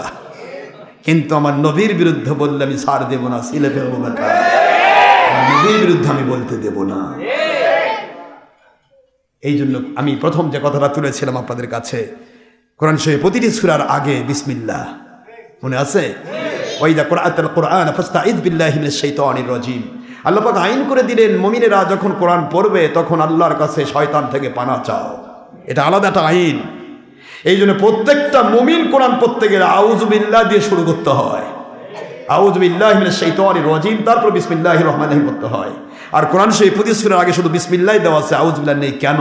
কারণ একটাই, আমার নবীর কাছে শয়তান আসতে পারতো না। আমার নবী শয়তান থেকে মুক্ত। সুবহানাল্লাহ পড়বেন না মুসলমান? নবীজির কাছে, নবীজিকে শয়তান থেকে মুক্তির দোয়া করতে হতো না। তাকে আল্লাহ ওহী দ্বারা নিয়ন্ত্রিত করেছেন, শয়তানের হিম্মত নিয়ে আমার নবীকে পদস্খলিত করবে। তাহলে যে শয়তানই যে নবীর কাছে যেতে পারে না, সেই নবীর ভুল কোন জায়গা হবে? 6 জায়গা ভুল করছে নবী, আস্তাগফিরুল্লাহ। ইহুদি পণ্ডিতেরা কয় কি কথা, ইহুদি পণ্ডিতেরা কয় কি? আরেকটা খিনজির বয় বলল নবী কাউ বয়, এইটা তো ডগ বয়। আমি সত্য মরিদে গায়ে ঝালা লাগে, খালি বসে দেখো, আমি যদি প্রমাণ না করতে পারি তোমাদেরকে প্রমাণ করিয়ে ছাড়বো ইনশাআল্লাহ, বলেন। কিন্তু এরা বসবে না। এদের জিন্দগিতে 3টা টার্গেট। তার মাহফিলগুলো বন্ধ করো, পারলে তাকে হিট করো, পারলে তাকে মেরে ফেলো, এগুলা টার্গেট তাদের থাকবে। সামনাসামনি বসে দাঁড়িয়ে একটা বার প্রমাণ করবে সত্য আর মিথ্যা, এই হিম্মত কোনো মুনাফিকের নাই ইনশাআল্লাহ, বলেন। করো, করতে থাকো, আমাদের মাহফিল বন্ধ করো, যা খুশি করো, আমরা মালিকের গোলাম। আমরা মালিকের গোলামি করে জিন্দেগি কাটাতে চাই। মালিক যদি কবুল করে, পৃথিবীর কেউ এক গাছা পশম আর তুলতে পারবে না। আর মালিক যদি বলে তোকে এখন ইমাম হোসেনের মতো জান্নাতে ঢুকায় দিতে চাই, রেস্ট দিতে চাই, মালিকের ইচ্ছার উপরে আমি নির্ভরশীল। আস্তে করে ছুটে চলে যাব মালিকের দিকে, তোরা করে খা। ইবলিস শয়তানরা করে খাও, আমার আপত্তি নাই। আমার মালিকের গোলামির ভেতরে আমার জিন্দেগি। আল্লাহ আমাদের সবাইকে আল্লাহ সন্তুষ্ট করে মজবুত থাকার তৌফিক দিন। শেষ ভালো যার সব ভালো তার, মৃত্যু পর্যন্ত সত্যের উপর টিকে থাকাই হলো সবচেয়ে বড় পাওয়া, আর কিছু না। মালিকের গোলাম হতে চাই, কিচ্ছু না। আমরা জিরো, আমরা হিরো নই, আমরা কিচ্ছুই না, মালিকের গোলাম। আমি এতটুকু জানি, একটা জিরো বাল্ব যদি পাওয়ার হাউজের লাইনের সাথে লাগানো থাকে, ওতে টাচ করলে শক খাইতে হয়। এটা মনে রাখবেন ভালো করে। আমান আদানি ওয়ালিয়ান ফাকাদ আযানতুহু বিল হারব। বুখারী শরীফে 26 পারা 963 পৃষ্ঠা, দ্বিতীয় খণ্ড, প্রথম হাদিসে কুদসি, আরবি ভলিউম। আল্লাহ বলে দিলেন যে আমার ওলির দুশমনি করে, ওলি ছোট হোক আর বড় হোক, ওলি যেখানেই থাক, এ ভিক্ষুক না বাদশা আমি দেখবো না, ওলির দুশমনি যে করে আমি আল্লাহ তার বিরুদ্ধে যুদ্ধ ঘোষণা করি। আর আল্লাহ যার বিরুদ্ধে যুদ্ধ ঘোষণা করে সে কিন্তু শক খাবেই। সে বেঈমান হয়ে মরবে, ঈমান হারা হয়ে মরতে হবে। হুজুর সাল্লাল্লাহু আলাইহি ওয়াসাল্লাম বলেন, সহিহ তিরমিজির হাদিস, মাতা বিগয়রি বাইআতিন ফাকাদ মাতা ফিল জাহিলিয়া। যে ব্যক্তি বিনা বায়াতে মারা গেল, বিনা বায়াতে মারা গেল, নবী থাকলে নবীর কাছে, নবী সাল্লাল্লাহু আলাইহি ওয়াসাল্লাম ইন্তেকালের পর হক্কানি উলিল আমর ওলিয়া ওলিদের কাছে বায়াত না হয়ে যে মারা গেল, সে ব্যক্তি জাহেলিয়াতের যুগের কুফরি অবস্থায় মারা গেল। নাউযুবিল্লাহ। এই জন্য সকলেই বায়াত হওয়া দরকার। বায়াত হওয়ার নিয়ম হলো, মুজাদ্দিদ জামান আবু বকর সিদ্দিকী আল কুরাইশি ফুরফুরাবি হুজুর কিবলা তার 37 নম্বর ওসিয়তে লিখেছেন, হক্কানি একজন অলির কাছে বায়াতের উদ্দেশ্য থাকবে আল্লাহ এবং রসুলকে মেনে নেওয়া, কোরআন সুন্নাহকে মানার মতো মানা, আল্লাহ এবং রসুলকে মানার মতো মানা। কারণ যত দিন যাবে তত ইসলামে বিভেদ বাড়বে। বাবা, আমরা যে বায়াতের কানেকশন আছে, এটা কি নতুন না আগেকার? পূর্ববর্তী যেটা ইসলাম সেটা আসল, আর যত নতুন নতুন গল্প সব নকল। এগুলি ওই একটা আমের গাছের উপরে যেমন আম না ধরে যদি অন্য কোনো ফল ধরে, সেটা যেরকম নকল হয়, সেটা যেরকম কলম কাটা ডাল হয়, ঠিক অলিয়া উলিয়া বিরোধী যত শক্তি আসবে পৃথিবীতে সবই কলম কাটা, সব বাতিল। অলিয়া উলিয়া বিরোধিতা করতে পারবে না। আমের গাছে জলপাই লাগাতে পারে, তেঁতুল লাগাতে পারে কলম কেটে, কিন্তু সে কখনো আমের গাছের বিরুদ্ধাচরণ করলে সে টিকবে না, সে সত্যের উপর টিকবে না। এই জন্য মুজাদ্দিদ জামান রাহমাতুল্লাহ বলেন, হক্কানি একজন ওলির কাছে বায়াত কেন হতে হবে? কারণ ইসলামের ব্যাখ্যা 73 প্রকার হবে। 73 প্রকারে 72 ফেরকা ইসলাম মানার দাবি করবে, কিন্তু তারা বাতিল হয়ে মরবে, আর একটা ফেরকা জান্নাতি হবে। এই যে এক ফেরকাকে বের করে টেনে বের করা, বাতিল 72 থেকে খুঁজে বের করে একটা ফেরকাকে প্রকাশ করা, এটাই হলো হাকিকত। সুবহানাল্লাহ বলেন, এটা হাকিকতে ইসলাম। এটা যে বের করবে তাকে বলা হয় আল্লাহর ওলি। আর এইটা যদি না বোঝে তাহলে যে কোনোভাবে চলে বাতিল ফেরকা সে ভক্ত হয়ে যাবে, বাতিল ফেরকা সে জাহান্নামে হয়ে মরবে। এই জন্য একজন হক্কানি ওলি বাছাই করা কোরআনের আইন মোতাবেক ফরজ। আল্লাহ বলেছেন, ওয়াবতাগু ইলাইহিল ওয়াসিলা, সূরাতুল মাইদা 35 নম্বর আয়াতাংশ। আল্লাহ বলেন, তোমরা যদি সত্য পথ পেতে চাও তাহলে একটা ওসিলা, হক্কানি একজন ওলি খুঁজে বের করো, যিনি আল্লাহকে মানার মতো মানবে, রসুলকে মানার মতো মানবে, কোরআন সুন্নাহকে এমনভাবে মানবে যেভাবে মানলে আল্লাহ খুশি হয়ে নিয়ামত ঢেলে দিবেন, হেদায়েত ঢেলে দিবেন। আর হারামকে এমনভাবে ছাড়বে যেভাবে হারাম ছাড়লে আল্লাহ খুশি হয়ে হেদায়েত ঢেলে দিবেন। এমন হক্কানি উলিল আমর ওলিয়া উলিয়া খুঁজে বের করতে হবে, তবে না তুমি হকের উপর উঠে মরতে পারবে। সুবহানাল্লাহ বলেন। এই জন্য মুজাদ্দিদ জামান রাহমাতুল্লাহ বলেন, একজন হক্কানি ওলির কাছে বায়াত হতে হবে আল্লাহকে পাওয়ার আশায়। যেই পীরের কাছে গেলে আল্লাহ পাওয়া যায় না, হিংসা করতে হয়, অহংকার করতে হয়, লোভ মিথ্যাচার আশ্রয় নিতে হয়, চুল দাঁড়িয়ে কলপ লাগাতে হয়, নেল পালিশ লাগাতে হয়, হারাম কাজ করলেও কখনো বাধা দেয় না, বাতিল ফেরকার পিছে ঘুরতে হয়, তারপরে মাহফিল বন্ধ করার চেষ্টা করতে হয়, বোঝাই যাবে যে তার তার লাইন কেটে গেছে। যদি কোনো ব্যক্তির কাছে গিয়ে কোনো পীরকে মানতে গিয়ে যদি ওই ইসলামী শরীয়ত বাদ দিতে হয়, মনে রাখবেন, নামাজ রোজা হজ জাকাত ফরজ সুন্নাত বাদ দিতে হয়, অথবা হারাম কাজে ব্যস্ত হতে হয়, ছবি ভিডিও টিভি করতে হয়, মহিলার সাথে বেপর্দা হতে হয়, তাহলে বোঝা যাবে তার লাইন নেই, তাকে বাদ দিতে হবে। স্বামী স্ত্রী যেমন বিধান আছে, বিবাহ হওয়ার পরে যদি স্বামী স্ত্রী বনিবনা না হয় তাদেরকে যেমন বাদ দেওয়া ইসলামী শরীয়ত তালাকের ব্যবস্থা করেছে, ঠিক পীর মুরিদি অবস্থাটা ঠিক তাই। পীর মুরিদি করতে গিয়ে যদি দেখা যায় আমার পীর সাহেব হকের উপর নেই, আমি আবারও বলছি, ডক্টর আশরাফ সিদ্দিকীকে যদি আপনি হকের উপর না থাকে মনে করেন, আমার থেকেও আপনি বাদ যাবেন, আমার কোনো দরকার নেই।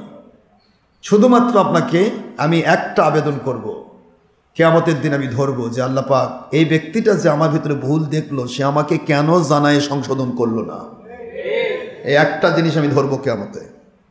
সুতরাং আপনার যদি জানা থাকে যে হুজুর আপনি ভুলের মধ্যে আছেন, আমাকে সরাসরি বলবেন, আমার কাছ থেকে বাদ যাওয়ার আগে আপনি সেটা ক্লিয়ার করবেন।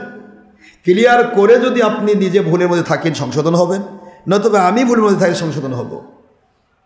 তারপরে দেখা যাচ্ছে যে না আমি অন্যায়টাকেই প্রাধান্য দিচ্ছি, ন্যায়টাকে বাদ দিয়ে দিচ্ছি, তাহলে আপনি আমার থেকে সরে চলে যাবেন। ঠিক আছে না? এটা শরীয়ত। কোনো পীর ধরেছি কিন্তু তার ভিতরে শরীয়ত সম্মতভাবে তার ভিতরে অসংখ্য অন্যায় আছে, অবশ্যই তার কাছে থাকা যাবে না। কিন্তু আপনি একা একা যাবেন, লুকে লুকে যাবেন, আরেকজনকে মিথ্যা কথা বলবেন, কিন্তু পীর সাহেবের সামনে দাঁড়াবার হিম্মত থাকবে না, আসলে আপনি ভণ্ড এবং মুনাফিক। আপনার উদ্দেশ্য হবে উদ্দেশ্য খারাপ, সত্য থেকে মানুষকে সরিয়ে দেওয়ার উদ্দেশ্য। কিন্তু যখন আপনি এইরকম হিম্মতওয়ালা হবেন যে হুজুরের ভুল আছে, হুজুরকে সংশোধন করে দেবো, না হলে আমারই হয়তো ভুল হচ্ছে, হুজুর থেকে ক্লিয়ার হবো, কি ঠিক আছে না? তাহলে তো হয়ে যায়। যখন আপনি দেখবেন যে ভুল আছে হুজুরের, কিন্তু হুজুর জানার পরেও তিনি ভুলটাকেই চাপ দিয়ে ভুলটাকেই চাপায় দিচ্ছেন, তখন আপনি ছাড়বেন। কথা বোঝেন নাই বাবা? এই যে আমাদের কিছু মুনাফিক গেছে, এই মুনাফিকগুলো তো আমি নিজে বহিষ্কার করেছি। বহিষ্কার করার পরে তারা আমাদের বিরুদ্ধে মিথ্যা কথা বলছে। এখন এই মিথ্যা কথা, এটা তো হলো ওই যে আঙ্গুর ফল টক, খাইতে পাচ্ছে না। এটা হলো যখন আমি বহিষ্কার করলাম আপনার অন্যায় দেখে, আপনার অবিচার দেখে, আপনার অন্যায় কাজ দেখে। আমি এখনও বলছি, কোনো মুরিদ যদি আমার কোরআন সুন্নাহ ইজমা কিয়াসের বাহিরে উল্টাপাল্টা কিছু করে বা দরবারের কোনো রকমের ফিকশন সৃষ্টি করে, আমি তাকে তো রাখবো না। Stay alone better than a bad company, তাই না? একটা আপনার এই শূন্য গোয়াল তো ভালো, শূন্য গোয়াল ভালো, দুষ্ট গরু চাইতে, এরকম না। তা আমরা যে অন্যায়কারী দেখি, আমার এখানে থাকবেন, আপনি সলচাতুরি করবেন, ধান্দাবাজি করবেন, আমার পিছে ঘুরবেন, মানুষকে দেখাবেন যে হুজুরের পিছে আছে হক্কানি অলির পিছে, আর মানুষগুলো আপনার দিকে ইনভলভ হবে আর আপনি তার কাছ থেকে মাল কামাবেন। এটা হলো? মানুষ ভাববে যে হুজুর যে সুন্দর বাড়ি তার পাশেই থাকে, এই লোক না জানি কত বড় ফেরেশতা, এখন এই ফেরেশতা এখন দেশ বিদেশের টাকা খাচ্ছে, তাহলে হলো এটা? তাতে আমি বাদ দিবই। আপনি তো আমার সাথে থাকবেন, আমার আমল আকিদার সাথে মিল রক্ষা করে আপনার চলতে হবে। কারো আপনি ক্ষতি করবেন না, লোভ করবেন না, ছলচাতুরি করবেন না, ধোকাবাজি করবেন না। আপনার পীরে যদি ধোকাবাজি থাকে, আসেন ঠিক করে দেন, কি ঠিক আছে না? আপনার পীরের মধ্যে যদি ধোকাবাজি না থাকে, আপনি কেন ধোকাবাজ হবেন? আমি তো ওই পীর, আমি নিজে কোরআন সুন্নাহ আমল হয় মানবো, যেভাবে মানলে আল্লাহ খুশি হয়। আপনাকে আমি ওইভাবেই মানানোর চেষ্টা করব যেভাবে মানলে আল্লাহ খুশি হয়। তাহলে আপনি কি করবেন? কিয়ামতের দিন আর আমার প্রয়োজন হবে না। হাদিসের তিরমিজি সহিহ হাদিস, আল্লাহর হাবিব বলেন, তাকে আল্লাহ জান্নাতে ঢুকাবে, তার পরিবারের 10 জন জাহান্নামী লোককে নিয়ে সে জান্নাতে যাবে। আমি তো এইভাবে আপনাকে আল্লাহওয়ালা বানাতে চাই, হারাম মুক্ত করতে চাই, ফরজ ওয়াজিব সুন্নতের সাথে যুক্ত করতে চাই। সুতরাং আপনার যদি ভালো না লাগে, তাহলে বুঝবো শয়তান আপনাকে ধোকা দিচ্ছে। আর যদি আপনি পারেন যে হুজুরে ভুল আছে, সামনে এসে বলবেন, হুজুর এটা ভুল, আপনি এটা ভুল দেখতেছি, এখন আমারই ভুল না আপনার ভুল, ঠিক করেন, বাস। আপনার যদি ভুল হয় আপনি সংশোধিত হবেন, আমার ভুল হলে আমি সংশোধিত হব। আমি সংশোধিত যদি না হই, তখন আপনি আমাকে ছাড়বেন যে হুজুরের ভুল ধরলাম, অথচ সে সংশোধন হয় না, তাহলে এর সাথে তার থাকা যাবে না। তখন বোঝা যায় ওই মাসলার সাথে মিলে যাবে, তখন ওই মাসলার সাথে মিলে যাবে যে পীর সাহেব ধরেছো কিন্তু আল্লাহ এবং রসুলকে মানা যাচ্ছে না, তাহলে তাকে রাখা যাবে না। বউকে যেমন তালাক দেওয়া যায়, বউ যেমন স্বামীকে তালাক দেয়, ওরকম পীর মুরিদের তালাকের ব্যবস্থা আছে। কথা বলছেন না কেন? আরেকজন হক্কানি ওলি বাছাই করে তার কাছে বায়াত হতে হবে, এটা শরীয়ত। এটা মধ্যে জামান রহমতুল্লাহ আলাইহির ওসিয়ত।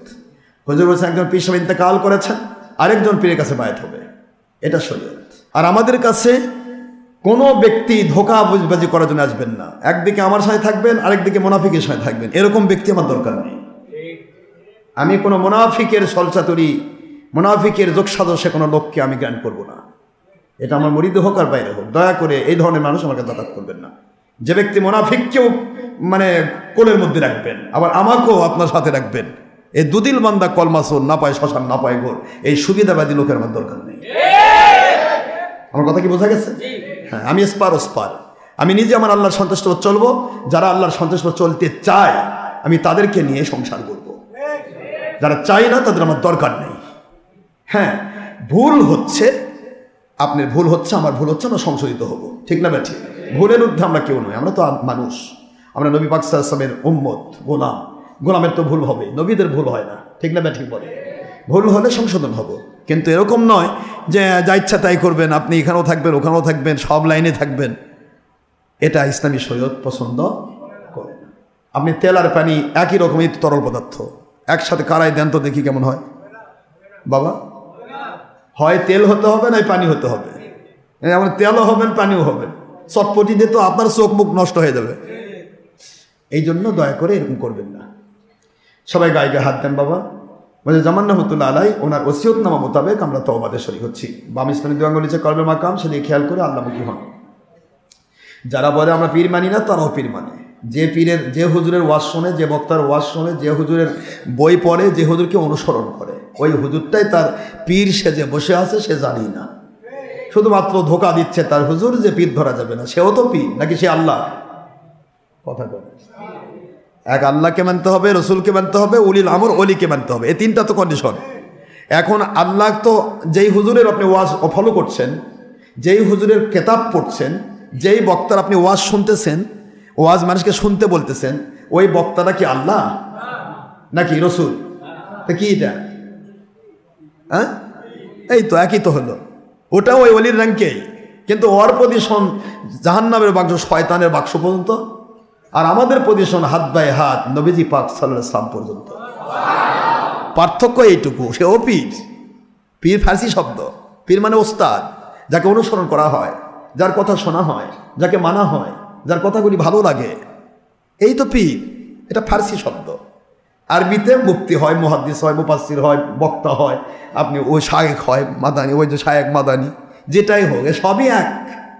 আর নয়তো বাকে তাকে প্রশ্ন করতে হবে, হুজুর মানা তো রাখবে আল্লাহকে, মানতে হবে নবীকে, তা আপনাকে মানবো কেন? আপনি কি? কথা বলে ওকে বলতেই হবে একটা, তুমি কি? ওকে বলতে হবে আমি নবীও নয়, আল্লাহও নয়। তাহলে আল্লাহ নয়, নবী নয়, তাহলে কি? এটা উলিল আমর, যাকে আমি অনুসরণ করি। কথা বলেন। তাহলে একজনকে অনুসরণ করছেন, তাহলে তাকে উলিল আমর হতে হচ্ছে। সে তো উলিল আমর নয়, সে তো হক কথা বলে না, হকের উপর চলে না, সে সব বিভিন্ন ব্যস্ত, মহিলা পুরুষ ব্যাপক ব্যস্ত, গান বাজনারে ব্যস্ত, হারামের মধ্যে আছে, নবীর দুশ্মনী করছে, নবীকে আমাদের মতো বলছে, বড় ভাইয়ের মতো বলছে, মাটির মানুষ বলছে, মিলাদের দুশ্মন, কিয়ামের দুশ্মন, হাতের মাদাতের দুশ্মন, সহবরাতের দুশ্মন, ঈদে মিলাদুন নবীর দুশ্মন। আবার এদিকে ছবি, ভিডিও, টিভি, মহিলা পুরুষ বেপর্দা, যত রকমের হারাম কাজে ব্যস্ত।